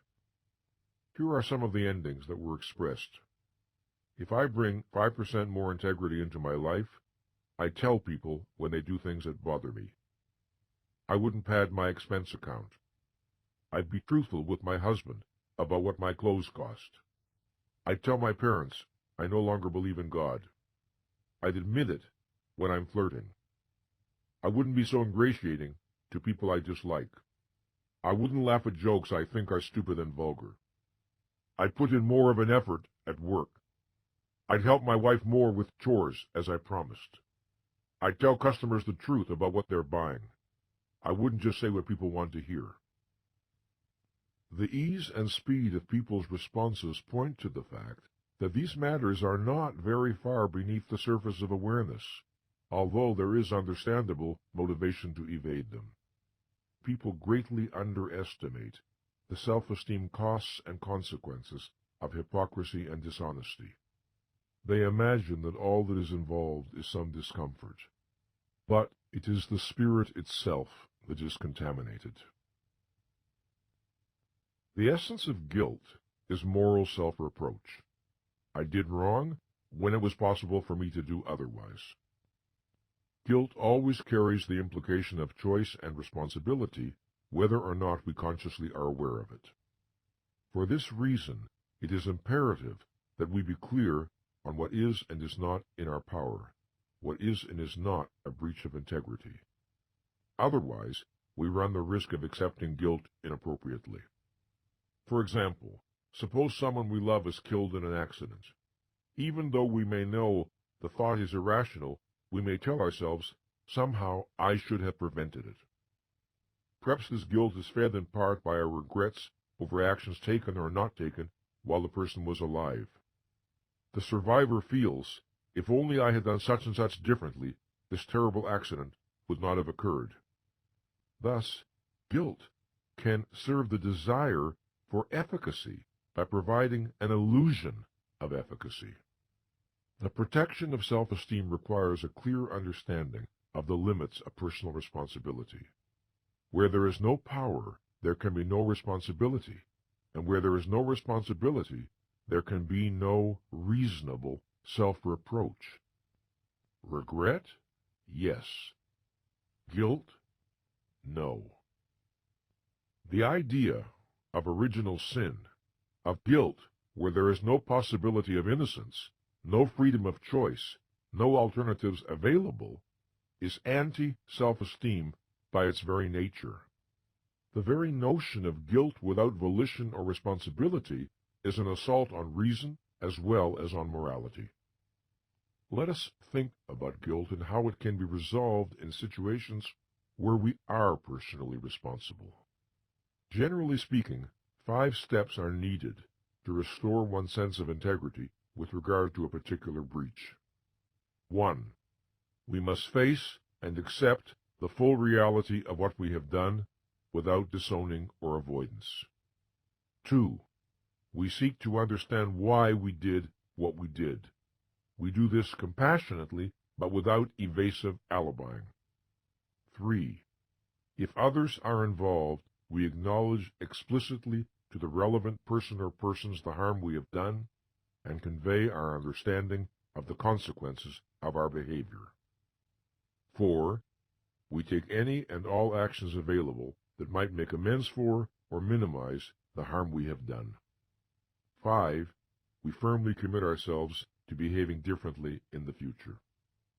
Without all these steps, we may continue to feel guilty over some wrong behavior, even though it happened years ago, even though our psychotherapist might have told us everyone makes mistakes, and even though the person we have wronged may offer forgiveness. None of that may be enough. Self-esteem remains unsatisfied. Sometimes we try to make amends without ever owning or facing what we have done, or we keep saying, "I'm sorry," or we go out of our way to be nice to the person we have wronged without ever addressing a wrong explicitly, or we ignore the fact that there are specific actions we could take to undo the harm we have caused. Sometimes, of course, there is no way to undo the harm, and we must accept and make our peace with that. But if we do not do what is possible and appropriate, guilt tends to linger on. When guilt is a consequence of failed integrity, nothing less than an act of integrity can redress the breach. While it is easy enough to recognize at a common-sense level the relationship between self-esteem and integrity, the issue of living up to our standards is not always simple. What if our standards are irrational or mistaken? We may accept or absorb a code of values that does violence to our nature and needs. For example, certain religious teachings implicitly or explicitly damn sex, damn pleasure, damn the body, damn ambition, damn material success, damn, for all practical purposes, the enjoyment of life on earth. If children are indoctrinated with these teachings, what will the practice of integrity mean in their lives? Some elements of quote-unquote hypocrisy may be all that keeps them alive. Once we see that living up to our standards appears to be leading us toward self-destruction, the time has come to question our standards rather than simply resigning ourselves to living without integrity. We must summon the courage to challenge some of our deepest assumptions concerning what we have been taught to regard as the good. One area in which integrity and living consciously clearly intersect is in the need to reflect on the values we have been taught, the shared assumptions of our family or culture, and the roles we may have been assigned. We need to question whether they fit our own perceptions and understanding, or whether they do violence to the deepest and best within us, to what is sometimes called our true nature. One of the penalties for living unconsciously is that of enduring unrewarding lives in the service of self-stultifying ends never examined or not chosen with awareness by the individuals involved. The higher the level of consciousness at which we operate, the more we live by explicit choice, and the more naturally does integrity follow as a consequence. Discussing the complexities of moral decision-making in a lecture, I was once asked what I thought of Joseph Campbell's counsel to, quote, follow your own bliss. Did I believe it was ethically appropriate? I answered that while I liked what I believed to be Campbell's basic intention, his statement could be dangerous if divorced from a rational context. I suggested this modification. Live consciously, take responsibility for your choices and actions, respect the rights of others, and follow your own bliss. I added that as a piece of moral advice, I loved the Spanish proverb, take what you want, said God, and pay for it. But of course, complex moral decisions cannot be made simply on the basis of statements such as these, helpful though they may sometimes be. A moral life requires serious reflection. I have said that moral decisions are not always easy, and that sometimes, rightly or wrongly, we experience our choices as agonizingly complex and difficult. To offer a personal example, many years ago I was married to a woman I was very attached to, but no longer loved. My romance with Ayn Rand was fading, but not officially terminated. Both relationships were painfully unresolved when I met and fell passionately in love with a third woman I would later marry, Patricia, who would die at the age of 37. For a long time, my mind was a chaos of conflicting loyalties, and I handled things very badly. I did not tell the truth to my wife or to Ayn as soon as I could have. Never mind the reasons. Reasons do not alter facts. It was a long road, but at its end was painfully acquired knowledge I had possessed at the beginning. That knowledge was that the truth had to be told, and that by procrastinating and delaying, I merely made the consequences for everyone more terrible. I succeeded in protecting no one, least of all myself. If part of my motive was to spare people I cared about, I inflicted a worse pain than they would otherwise have experienced. If part of my motive was to protect my self-esteem by avoiding a conflict between my values and loyalties, it was my self-esteem that I damaged. Lies do not work. If we examine our lives, we may notice that our practice of integrity exhibits inconsistencies. There are areas where we practice it more and areas where we practice it less. Rather than evade this fact, it is useful to explore it. It is worthwhile to consider what stands in the way of my practicing integrity in every area of my life. What would happen if I lived my values consistently? Here are sentence stems that can aid the process of exploration. Integrity to me means, if I bring 5% more integrity to my work, if I bring 5% more integrity to my personal relationships, if I am willing to look at the areas where I do not practice integrity. On the weekend, again work with this sentence stem. If any of what I have been writing this week is true, it might be helpful if you choose to bring a high level of awareness to what you produce. In doing these sentence stems, you may discover that living with greater integrity has become realizable. In a world where we regard ourselves and are regarded by others as accountable for our actions, the practice of integrity is relatively easier than in a world where the principle of personal accountability is absent. A culture of accountability tends to support our moral aspirations. The challenge for people today, and it is not an easy one, is to maintain high personal standards while feeling that one is living in a moral sewer. Grounds for such a feeling are to be found in the behavior of our public figures, the horror of so many world events, and in our so-called art and entertainment, so much of which celebrates depravity, cruelty, and mindless violence.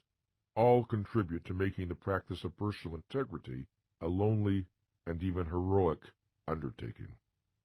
If integrity is a source of self-esteem, then it is also an expression of self-esteem. This leads to an important question. About all 6 pillars, it might be asked, to practice them, does one not need to already possess self-esteem? How then can they be the foundation of self-esteem? In answering, I must introduce what I call the principle of reciprocal causation. By this I mean that behaviors that generate good self-esteem are also expressions of good self-esteem.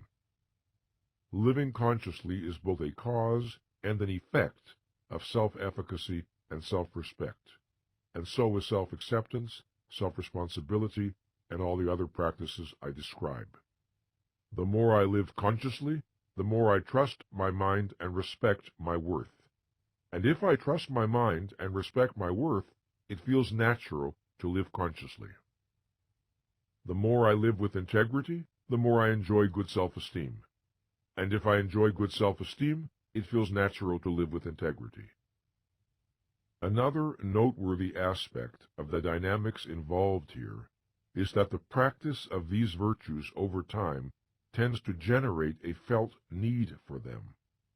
If I habitually operate at a high level of consciousness, unclarity and fog in my awareness will make me uncomfortable. If I have been consistent in my integrity, I will experience dishonesty on my part as disturbing, and will feel a thrust to resolve the dissonance and restore the inner sense of moral cleanliness. Once we understand the practices I have described, we have the power, at least to some extent, to choose them. The power to choose them is the power to raise the level of our self-esteem from whatever point we may be starting, and however difficult the project may be in the early stages. An analogy to physical exercise may be helpful. If we are in poor physical condition, exercise is typically difficult. As our condition improves, exercise becomes easier and more enjoyable. We begin where we are and build our strength from there. Raising self-esteem follows the same principle. These practices are ideals to guide us, and, this can hardly be overemphasized, they do not have to be lived perfectly 100% of the time in order to have a beneficent impact on our lives. Small improvements make a difference. The practices and beliefs we have discussed pertain to internal factors that bear on self-esteem. That is, they exist or are generated from within the individual. We will now turn to an examination of external factors, that is, factors originating in the environment. What is the role and contribution of other people? What is the potential impact of parents, teachers, managers, and the culture in which one lives? These are the questions I will address in the remainder of this program. Let's begin with the role of parents. The proper aim of parental nurturing is to prepare a child for independent survival as an adult. An infant begins in a condition of total dependency. If his or her upbringing is successful, the young man or woman will evolve out of that dependency into a self-respecting and self-responsible human being who is able to respond to the challenges of life confidently and enthusiastically. It is an old and excellent adage that effective parenting consists, first, of giving a child roots to grow, and then wings to fly, the security of a firm base, and the self-confidence one day to leave it. Children do not grow up in a vacuum. They grow up in a social context. Parental behavior alone does not decide the course of a child's psychological development. Apart from the fact that sometimes the most important influence in a child's life is a teacher, or a grandparent, or a neighbor, external factors are only part of the story, never the whole. We are beings whose consciousness is volitional. So, beginning in childhood and continuing throughout our life, we make choices that have consequences for the kind of person we become and a level of self-esteem we attain. To say that parents can make it easier or harder for a child to develop healthy self-esteem is to say that parents can make it easier or harder for a young person to learn the 6 practices and make them a natural and integral part of his or her life. The 6 practices provide a standard for assessing parental policies. Do these policies encourage or discourage consciousness, self-acceptance, self-responsibility, self-assertiveness, purposefulness, and integrity? Do they raise or lower the probability that a child will learn self-esteem supporting behaviors? A child who is treated with love tends to internalize the feeling and to experience him or herself as lovable. Love is conveyed by verbal expression, nurturing actions, and the joy and pleasure we show in the sheer fact of the child's being. An effective parent can convey anger or disappointment without signaling withdrawal of love. An effective parent can teach without resorting to rejection. The value of the child as a human being is not, should not be, on trial. Love is not felt to be real when it is always tied to performance, tied to living up to mother's or father's expectations, and is withdrawn from time to time as a means of manipulating obedience and conformity. Love is not felt to be real when the child receives subtle or unsubtle messages to the effect that you are not enough. Unfortunately, many of us receive such messages. You may have potential, but you are unacceptable as you are. You need to be fixed. One day you may be enough, but not now. You will be enough only if you fulfill our expectations. I am enough does not mean I have nothing to learn and nowhere to grow to. It means I accept myself as a value as I am. We cannot build self-esteem on a foundation of I am not enough. To convey to a child you are not enough is to subvert self-esteem at the core. No child feels loved who receives such messages. A child whose thoughts and feelings are treated with acceptance tends to internalize the response and to learn self-acceptance. Acceptance is conveyed not by agreement, but by listening to and acknowledging the child's thoughts and feelings, and not by chastising, arguing, lecturing, psychologizing, or insulting. If a child is repeatedly told that he or she must not feel this, must not feel that, the child is encouraged to deny and disown feelings or emotions in order to please or placate parents. If normal expressions of excitement, anger, happiness, sexuality, longing, and fear are treated as unacceptable, or wrong, or sinful, or otherwise distasteful to parents, the child may disown and reject more and more of the self to belong, to be loved, to avoid the terror of abandonment. We do not serve a child's development by making self-repudiation the price of our love. Few attitudes of parents can be so helpful for the child's healthy development as the child's experience that his or her nature, temperament, interests, and aspirations are accepted, whether or not parents share them. It is unrealistic in the extreme to imagine that parents will enjoy or be comfortable with a child's every act of self-expression. But acceptance does not require enjoyment or comfort or agreement. A parent may be athletic, a child may not be, or the reverse. A parent may be artistic, a child may not be, or the reverse. A parent may be very social, a child may be less so, or the reverse. A parent may be competitive, a child may not be, or the reverse.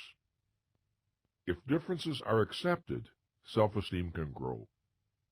A child who receives respect from adults tends to learn self-respect. Respect is conveyed by addressing a child with the courtesy one normally extends to adults.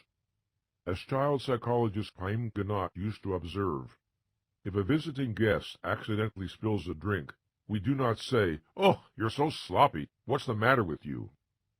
But then why do we think such statements are appropriate for our children, who are much more important to us than the visitor? Parents need to be informed. Be careful what you say to your children. They may agree with you. Before calling a child stupid or clumsy or bad or a disappointment, consider the question, is this how I want my child to experience him or herself? If a child grows up in a home where everyone deals with everyone else with natural, good-natured courtesy, he or she learns principles that apply both to self and to others. Respect of self and others feels like the normal order of things, which, properly, it is.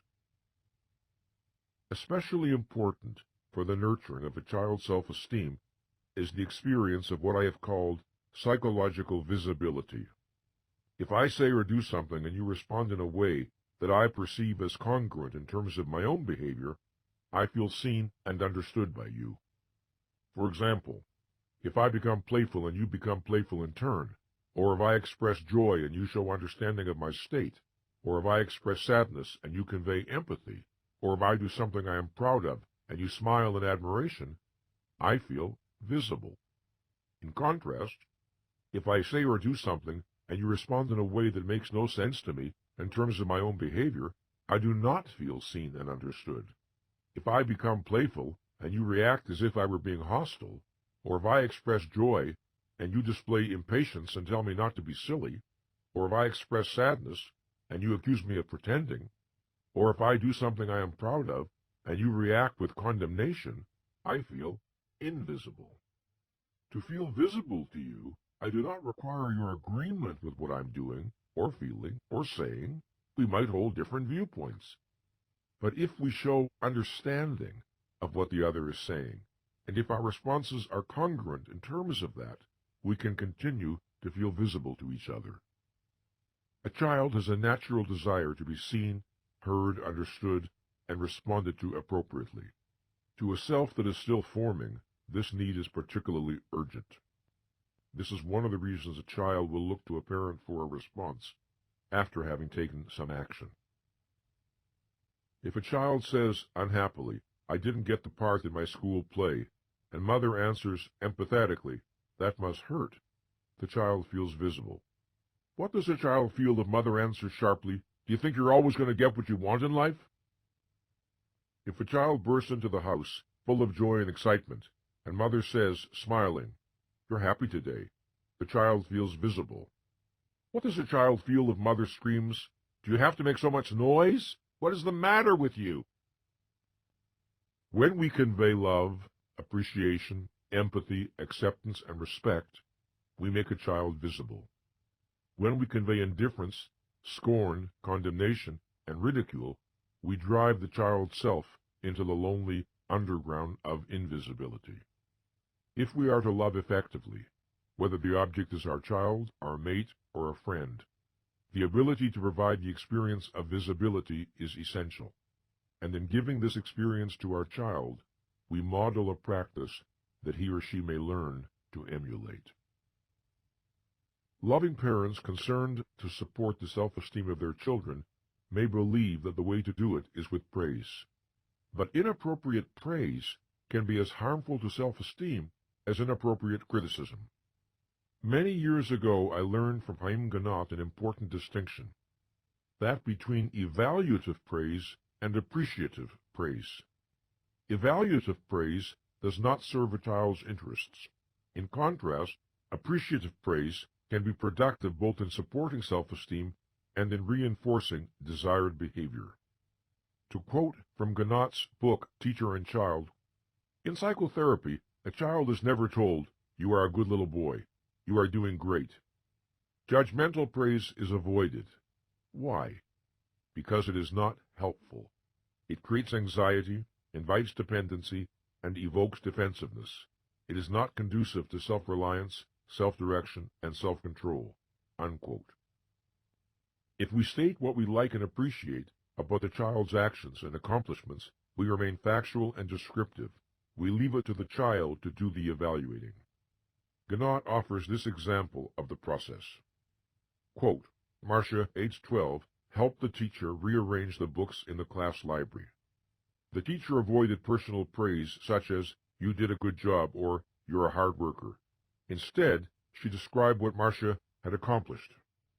'The books are all in order now. It'll be easy for the children to find any book they want. It was a difficult job, but you did it. Thank you.' The teacher's words of recognition allowed Marcia to make her own inference. 'My teacher likes the job I did. I am a good worker.' Unquote. The more specifically targeted our praise, the more meaningful it is to the child. Praise that is generalized and abstract leaves the child wondering what exactly is being praised.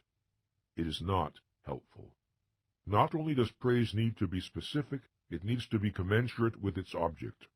Overblown or grandiose praise tends to be overwhelming and anxiety-provoking, because the child knows it does not match his or her self-perceptions. Some parents are intent on helping their children's self-esteem, but they praise globally, indiscriminately, and extravagantly. At best, this does not work. At worst, it backfires. The child feels invisible and anxious. In addition, this policy tends to produce approval addicts, children who cannot take a step without looking for praise, and who feel disvalued if it is not forthcoming. If we wish to nurture autonomy, always leave space for the child to make his or her own evaluations after we have described behavior. Leave the child free of the pressure of our judgments. Help create a context in which independent thinking can occur. As to criticism, it needs to be directed only at the child's behavior, never at the child. The principle is this: describe the behavior, describe your feelings about it, describe what you want done, if anything, and omit character assassination. No good purpose is ever served by assaulting a child's self-esteem. This is the first rule of effective criticism. We do not inspire better behavior by impugning a child's worth, intelligence, morality, character, intentions, or psychology. No one was ever made good by being informed he or she was bad. Attacks on self-esteem tend to increase the likelihood that the unwanted behavior will happen again. The child thinks, since I am bad, I will behave badly. There is perhaps nothing more important to know about children than that they need to make sense out of their experience. In effect, they need to know that the universe is rational. They need to know that human existence is knowable, predictable, and stable. On that foundation, they can build a sense of efficacy. Without it, the task is worse than difficult. Sanity in family life is one of a child's most urgent needs if healthy development is to be possible. What does sanity mean in this context? It means adults who, for the most part, say what they mean and mean what they say. It means rules that are understandable, consistent, and fair. It means not being punished today for behavior that was ignored or even rewarded yesterday. It means a home in which reality is appropriately acknowledged. It means parents who practice what they preach, who are willing to admit when they make mistakes and apologize when they know they have been unfair or unreasonable. It means parents who reward and reinforce consciousness in a child rather than discourage and penalize it. If, instead of obedience, we want cooperation from our children, if, instead of conformity, we want self-responsibility, we can achieve it in a home environment that supports the child's mind. We cannot achieve it in an environment intrinsically hostile to the exercise of mind. We want to teach our children healthy ideas and values. Ideas and values are most powerfully communicated when they are embedded into family life, rooted into the being of the parents. Regardless of what we think we're teaching, we teach what we are. We need not pretend to our children that we are perfect. We can acknowledge our struggles and admit our mistakes. The likelihood is that the self-esteem of everyone in the family will benefit. In supporting and nurturing the self-esteem of our children, we support and nurture our own. To many children, school represents a second chance, an opportunity to acquire a better sense of self and a better vision of life than was offered in their home. A teacher who projects confidence in the child's competence and goodness can be a powerful antidote to a family in which such confidence is lacking, a family in which perhaps the opposite perspective is conveyed. A teacher who refuses to accept a child's negative self-concept and relentlessly holds to a better view of the child's potential has the power sometimes to save a life. But for some children, school is a legally enforced incarceration at the hands of teachers who lack either the self-esteem or the training or both to do their jobs properly. These are teachers who do not inspire, but humiliate. They do not speak the language of courtesy and respect, but of ridicule and sarcasm. They do not motivate by offering values, but by evoking fear. They do not believe in the child's possibilities, they believe only in limitations. They do not light fires in minds, they extinguish them. Who cannot recall encountering at least one such teacher during one's school years? Most teachers want to make a positive contribution to the minds entrusted to their care. If they sometimes do harm, it is not by intention. And today, most are aware that one of the ways they can contribute is by nurturing the child's self-esteem. They know that children who believe in themselves and whose teachers project a positive view of their potential do better in school than children without these advantages. Indeed, of any professional group, it is teachers who have shown the greatest receptivity to the importance of self-esteem. But what nurtures self-esteem in the classroom is not self-evident. I have stressed that feel-good notions are harmful rather than helpful. Yet if one examines the proposals offered to teachers on how to raise student self-esteem, many are the kind of trivial nonsense that give self-esteem a bad name. These include praising and applauding a child for virtually everything he or she does, dismissing the importance of objective accomplishments, handing out gold stars on every possible occasion, and propounding an entitlement idea of self-esteem that leaves it divorced from both behavior and character. One of the characteristics of persons with healthy self-esteem is that they tend to assess their abilities and accomplishments realistically, neither denying nor exaggerating them. Might a student do poorly in school and yet have good self-esteem? Of course. There are any number of reasons why a particular boy or girl might not do well scholastically, from a dyslexic condition to lack of adequate challenge and stimulation. Grades are hardly a reliable indicator of a given individual's self-efficacy and self-respect. But rationally self-esteeming students do not delude themselves that they are doing well when they are doing poorly. What makes the challenge of fostering children's self-esteem particularly urgent today is that many young people arrive in school in such a condition of emotional distress that concentrating on learning can be extraordinarily difficult. Schools cannot be expected to provide solutions for all the problems in students' lives. But good schools and good teachers can make an enormous difference. As with parents, it is easier for a teacher to inspire self-esteem in students if the teacher exemplifies and models a healthy affirmative sense of self. Indeed, some research suggests that this is the primary factor in the teacher's ability to contribute to a student's self-esteem. Teachers with low self-esteem tend to be more punitive, impatient, and authoritarian. They tend to focus on the child's weaknesses rather than strengths. They inspire fearfulness and defensiveness. They encourage dependency. Teachers with low self-esteem tend to be over-dependent on the approval of others. They tend to feel that others are the source of their self-esteem. Therefore, they are hardly in a position to teach that self-esteem must be generated primarily from within. They tend to use their own approval and disapproval to manipulate students into obedience and conformity. They teach that self-esteem comes from adult and peer approval. They convey an external approach to self-esteem rather than an internal one, thereby deepening whatever self-esteem problems students already have. Children watch teachers in part to learn appropriate adult behavior. If they see ridicule and sarcasm, often they learn to use it themselves. If they hear the language of disrespect and cruelty, it tends to show up in their own verbal responses. If, in contrast, they see benevolence and an emphasis on the positive, they may learn to integrate that into their own responses. If they witness fairness, they may absorb the attitude of fairness.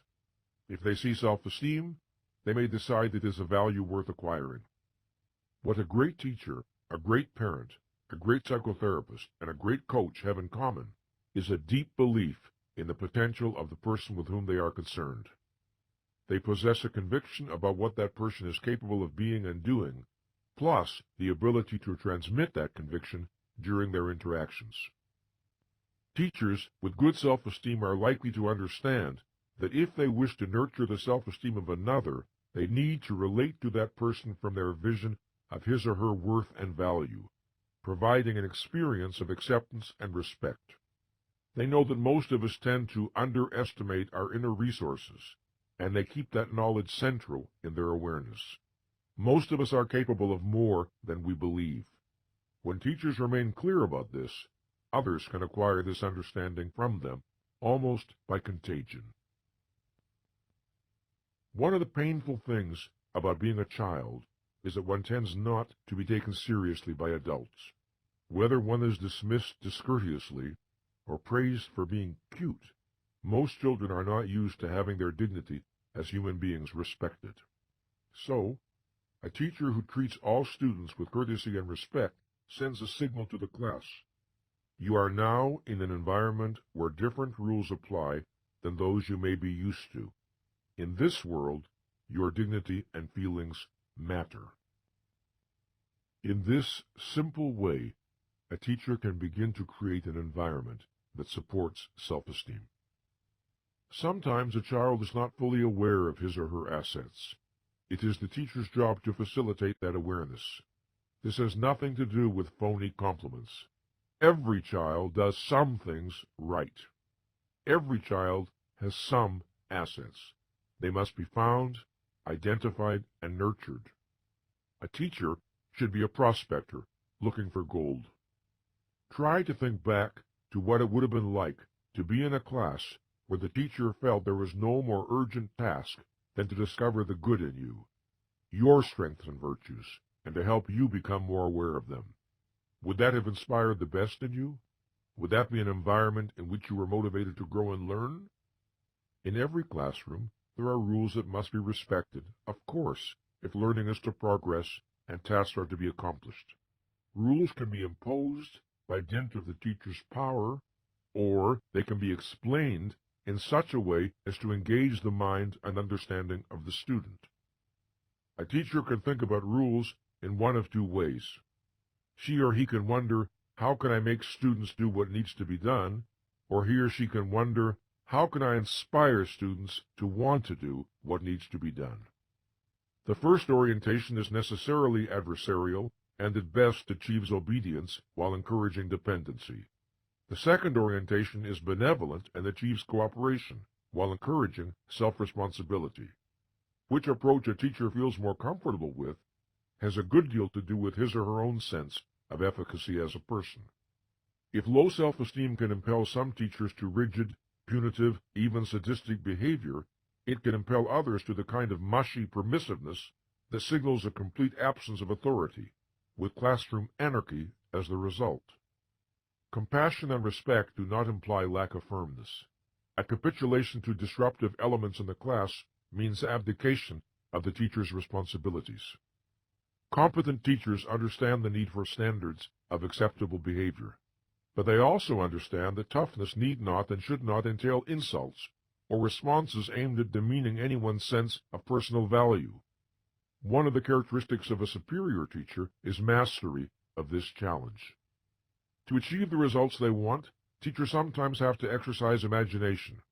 One teacher I know solved a classroom problem by gravely asking the biggest, noisiest boy in the class, when they were alone, if he could help her by exercising his natural leadership abilities to persuade some of the others to be more orderly. The boy looked a bit disoriented, evidently not knowing how to answer, but peace quickly prevailed, and the boy responsible felt proud of himself. The frustrations, pressures, and challenges teachers face test their self-esteem, energy, and dedication every day. To preserve throughout their careers the vision with which the best of them started, to hold fast to the idea that the business they are in is that of setting minds on fire, is a heroic project. The work they are doing could not be more important, yet to do it well, they need to embody that which they wish to communicate. A teacher who does not operate at an appropriate level of consciousness cannot model living consciously for his or her students. A teacher who is not self-accepting will be unable successfully to communicate self-acceptance. A teacher who is not self-responsible will have a difficult time persuading others of the value of self-responsibility. A teacher who is afraid of self-assertiveness will not inspire its practice in others. A teacher who is not purposeful is not a good spokesperson for the practice of living purposefully. A teacher who lacks integrity will be severely limited in the ability to inspire it in others.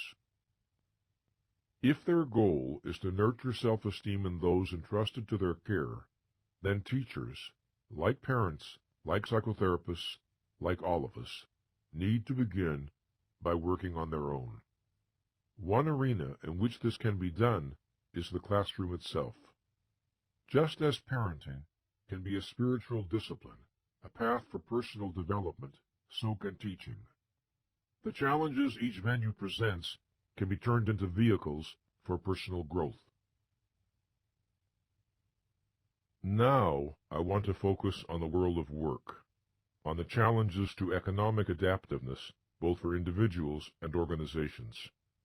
In an economy in which knowledge, information, creativity, and their translation into innovation are the source of wealth and of competitive advantage, there are distinct challenges both to individuals and to organizations. To individuals, whether as employees or as self-employed professionals, the challenges include to acquire appropriate knowledge and skills and to commit oneself to a lifetime of continuous learning, which the rapid growth of knowledge makes mandatory, to work effectively with other human beings, which includes skill in written and oral communication, the ability to participate in non-adversarial relationships, understanding how to build consensus through give and take, and willingness to assume leadership and motivate co-workers when necessary. Finally, to manage and respond appropriately to change. To organizations, the challenges include to respond to the need for a constant stream of innovation by cultivating a discipline of innovation and entrepreneurship into the mission, strategies, policies, practices, and reward system of the organization, to go beyond paying lip service to the importance of the individual by designing a culture in which initiative, creativity, self-responsibility, and contribution are fostered and rewarded, and finally, to recognize the relationship between self-esteem and performance, and to think through and implement policies that support self-esteem. This demands recognizing and responding to the individual's need for a sane, intelligible, non-contradictory environment that a mind can make sense of for learning and growth, for achievement, for being listened to and respected, and for being allowed to make responsible mistakes. Leaders do not usually ask themselves, how can we create a self-esteem supporting culture in our organization? But the best of them do ask, what can we do to stimulate innovation and creativity? How can we make this the kind of place that will attract the best people? And what can we do to earn their continuing loyalty? These questions are all different, and yet the answers to them are largely the same, or at least significantly overlap. It would be impossible to have an organization that nurtured innovation and creativity, and yet did not nurture self-esteem in some important ways. It would be impossible to have an organization that nurtured self-esteem, and yet did not stimulate innovation, creativity, excitement, and loyalty. From the point of view of the individual, it is obvious that work can be a vehicle for raising self-esteem. The 6 pillars all have clear application here. When we bring a high level of consciousness, responsibility, and so on to our tasks, self-esteem is strengthened, just as when we avoid them, self-esteem is weakened. In this section, I want to focus on self-esteem from the perspective of the organization, the kind of policies and practices that either undermine or support the self-efficacy and self-respect of people. An organization whose people operate at a high level of consciousness, self-acceptance, self-responsibility, self-assertiveness, purposefulness, and personal integrity would be an organization of extraordinarily empowered human beings. These traits are supported in an organization to the extent that the following conditions are met. People feel safe. They're secure that they will not be ridiculed, demeaned, humiliated, or punished for openness and honesty, or for admitting, I made a mistake, or for saying, I don't know, but I'll find out. People feel accepted. They're treated with courtesy, listened to, invited to express thoughts and feelings, dealt with as individuals whose dignity is important. People feel challenged. They're given assignments that excite, inspire, and test and stretch their abilities. People feel recognized. They're acknowledged for individual talents and achievements and rewarded monetarily and non-monetarily for extraordinary contributions. People receive constructive feedback. They hear how to improve performance in non-demeaning ways that stress positives rather than negatives, and that build on their strengths. People see that innovation is expected of them. Their opinions are solicited, their brainstorming is invited, and they see that the development of new and usable ideas is desired of them and welcomed.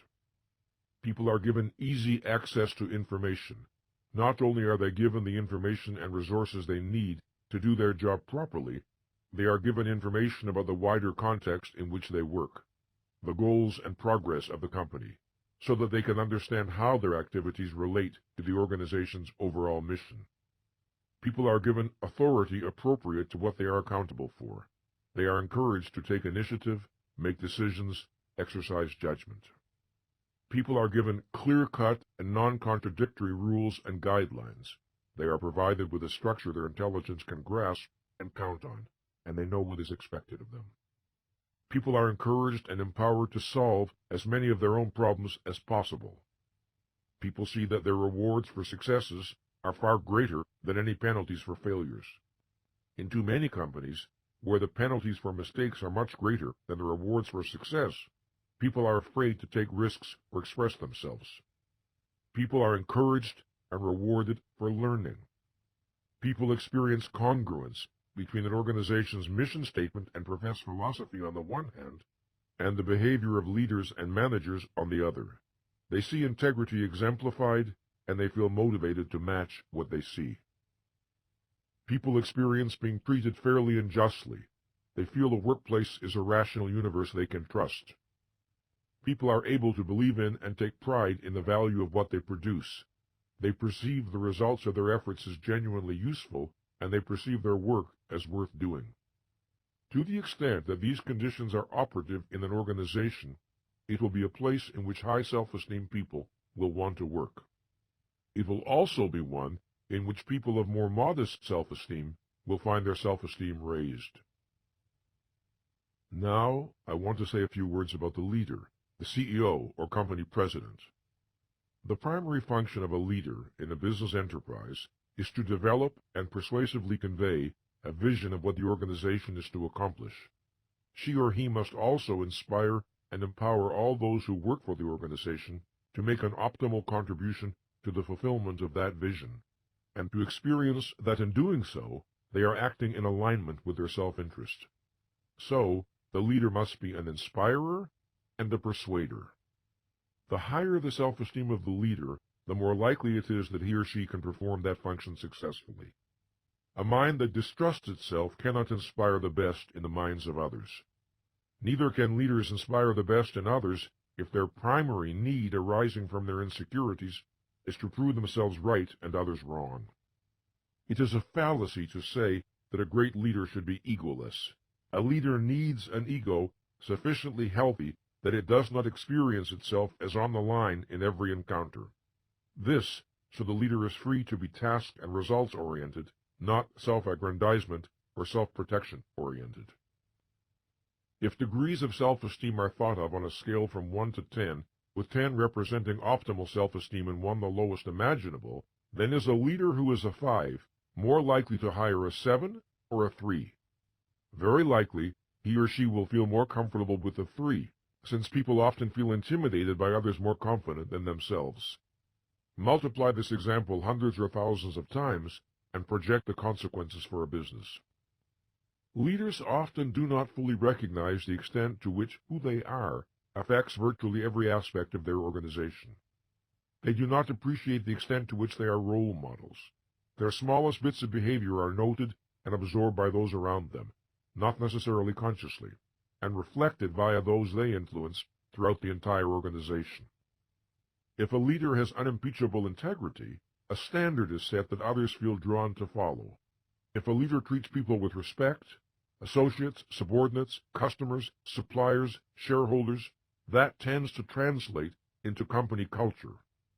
For these reasons, a person who wants to work on his or her leadership ability should work on self-esteem. Continual dedication to the 6 pillars and their daily practice is the very best training for leadership, as it is for life. The policies that support self-esteem are also the policies that make money. The policies that demean self-esteem are the policies that sooner or later cause a company to lose money. Why? Simply because when you treat people badly and disrespectfully, you cannot possibly hope to get their best. And in today's fiercely competitive, rapidly changing global economy, nothing less than their best is good enough. One way to deepen our understanding of the themes with which this program has been concerned is to look at self-esteem as it relates to and is affected by culture. Let us begin by considering the idea of self-esteem itself. It is not an idea one finds in all cultures. It emerged in the West only recently, and is still far from well understood. Self-esteem existed in human consciousness thousands of years before it emerged as an explicit idea.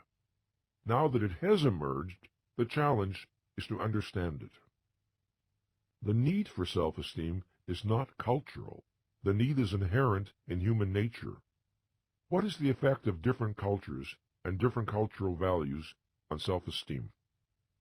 Every society contains a network of values, beliefs, and assumptions, not all of which are named explicitly, but which nonetheless are part of the human environment. Indeed, ideas that are not identified overtly, but are held and conveyed tacitly, can be harder to call into question. This is precisely because they are absorbed by a process that largely bypasses the conscious mind.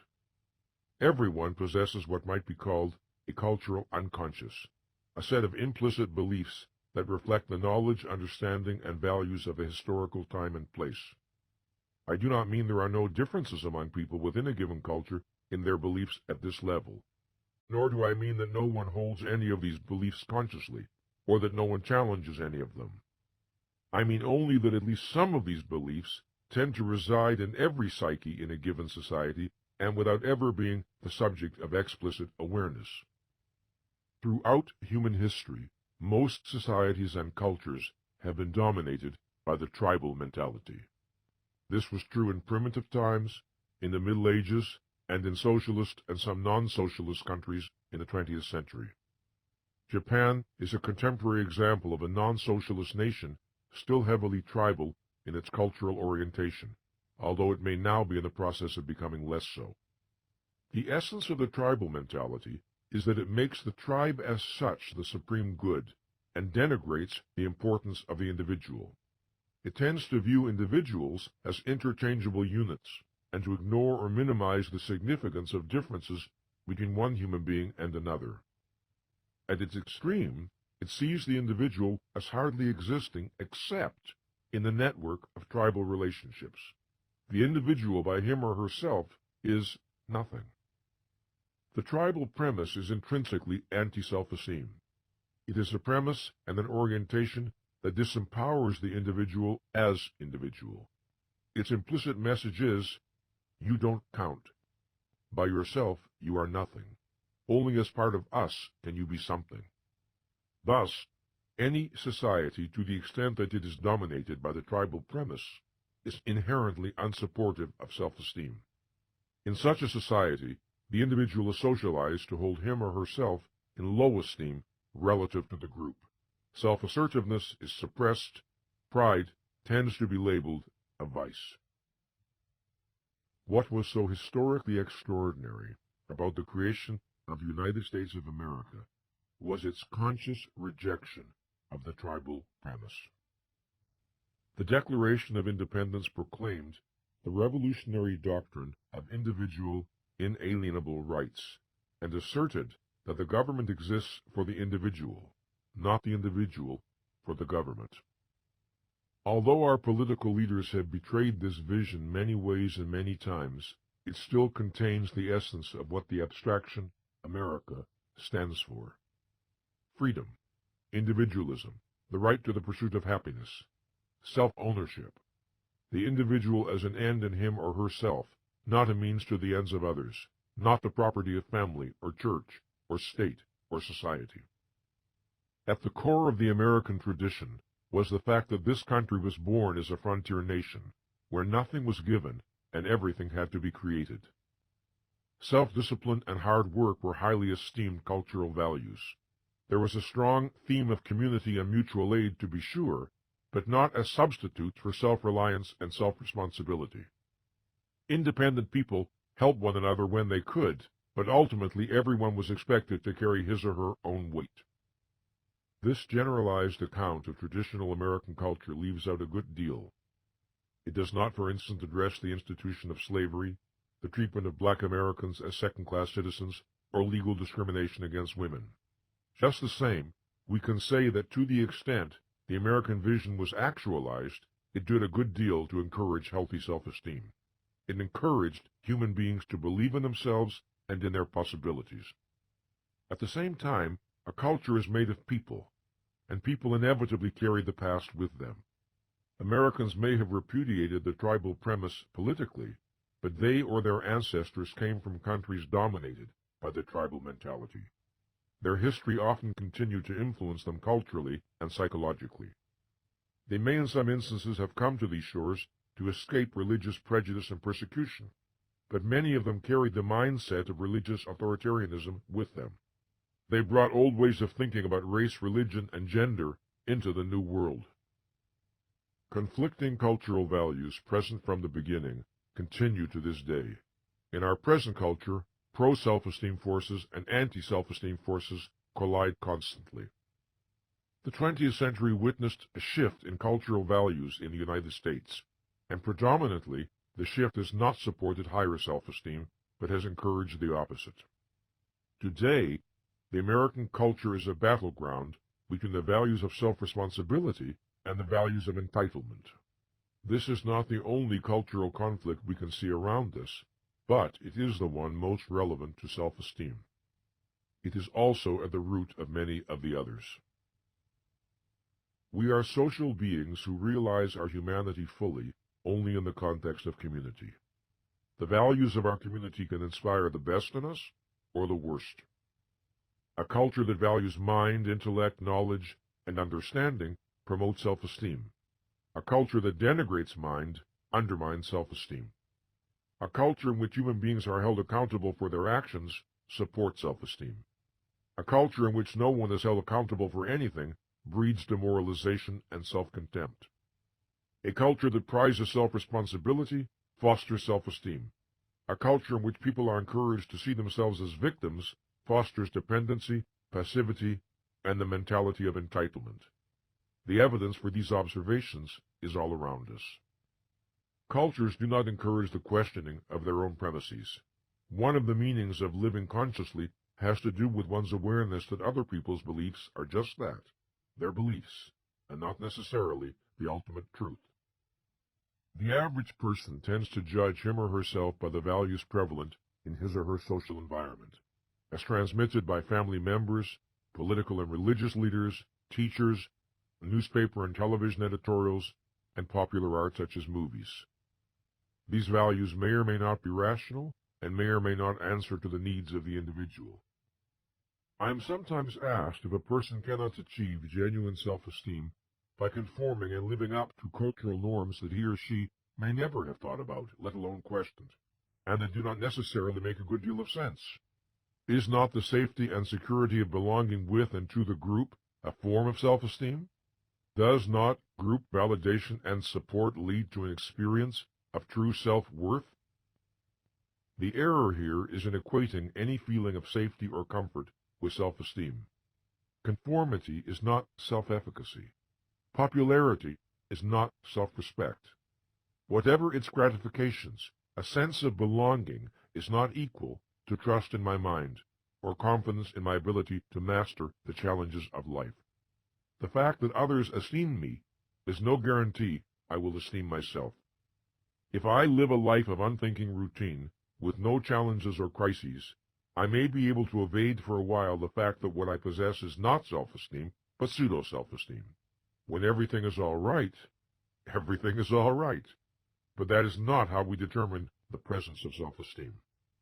Genuine self-esteem is what we feel about ourselves when everything is not all right, when we are challenged by the unexpected, when the cocoon of the group can no longer insulate us from the tasks and risks of life. At such moments, our deepest premises reveal themselves. One of the biggest lies we were ever told is that it is supposedly easy to be selfish, and that self-sacrifice takes spiritual strength. People sacrifice themselves in 1,000 ways every day. This is their tragedy. To honor the self, to honor mind, judgment, values, and convictions is the ultimate act of courage. Observe how rare it is, but it is what self-esteem asks of us. The need for self-esteem is a summons to the hero within us. This means a willingness and a will to live the 6 practices when to do so may not be easy.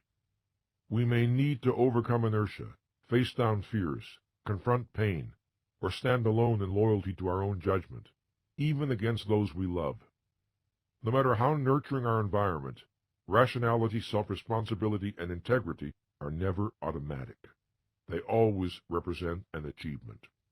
We are free to think or to avoid thinking, free to expand consciousness or to contract it, free to move toward reality or to withdraw from it. The 6 pillars all entail choice. Living consciously requires an effort.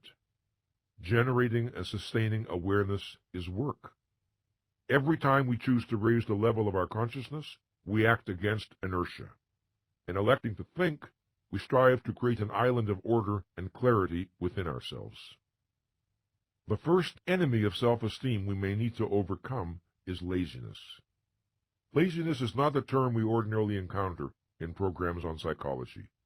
And yet, is anyone unaware that sometimes we fail ourselves for no reason other than the disinclination to generate the effort of an appropriate response?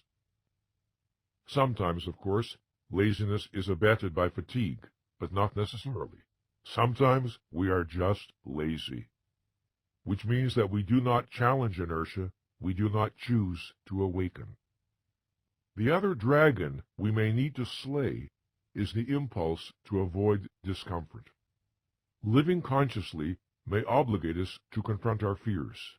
It may bring us into contact with unresolved pain. Self-acceptance may require that we make real to ourselves thoughts, feelings, or actions that disturb our equilibrium. It may shake up our official self-concept. Self-responsibility obliges us to face our ultimate aloneness. It demands that we relinquish fantasies of a rescuer. Self-assertiveness entails the courage to be authentic, with no guarantee of how others will respond. Living purposefully pulls us out of passivity into the demanding life of high focus. It requires that we be self-generators. Living with integrity demands that we choose our values and stand by them, whether or not this is pleasant, and whether or not others share our convictions. There are times when it demands hard choices. If one of our top priorities is to avoid discomfort, if we make this a higher value than our self-regard, then under pressure we will abandon the 6 practices precisely when we need them most. The desire to avoid discomfort is not per se a vice, but when surrendering to it blinds us to important realities and leads us away from necessary actions, it results in tragedy. Here is the basic pattern. First, we avoid what we need to look at because we do not want to feel pain. Then our avoidance produces further problems for us, which we also do not want to look at because they invoke pain. Then the new avoidance produces additional problems we do not care to examine, and so on. Layer of avoidance is piled on layer of avoidance, disowned pain on disowned pain. This is the condition of most adults. Here is the reversal of the basic pattern.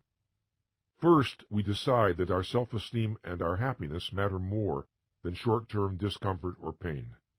We take baby steps at being more conscious, self-accepting, responsible, and so on. We notice that when we do this, we like ourselves more. This inspires us to push on and attempt to go farther. We become more truthful with ourselves and others. Self-esteem rises. We take on harder assignments. We feel a little tougher, a little more resourceful. It becomes easier to confront discomforting emotions and threatening situations. We feel we have more assets with which to cope. We become more self-assertive. We feel stronger. We are building the spiritual equivalent of a muscle. Experiencing ourselves as more powerful, we see difficulties in more realistic perspective.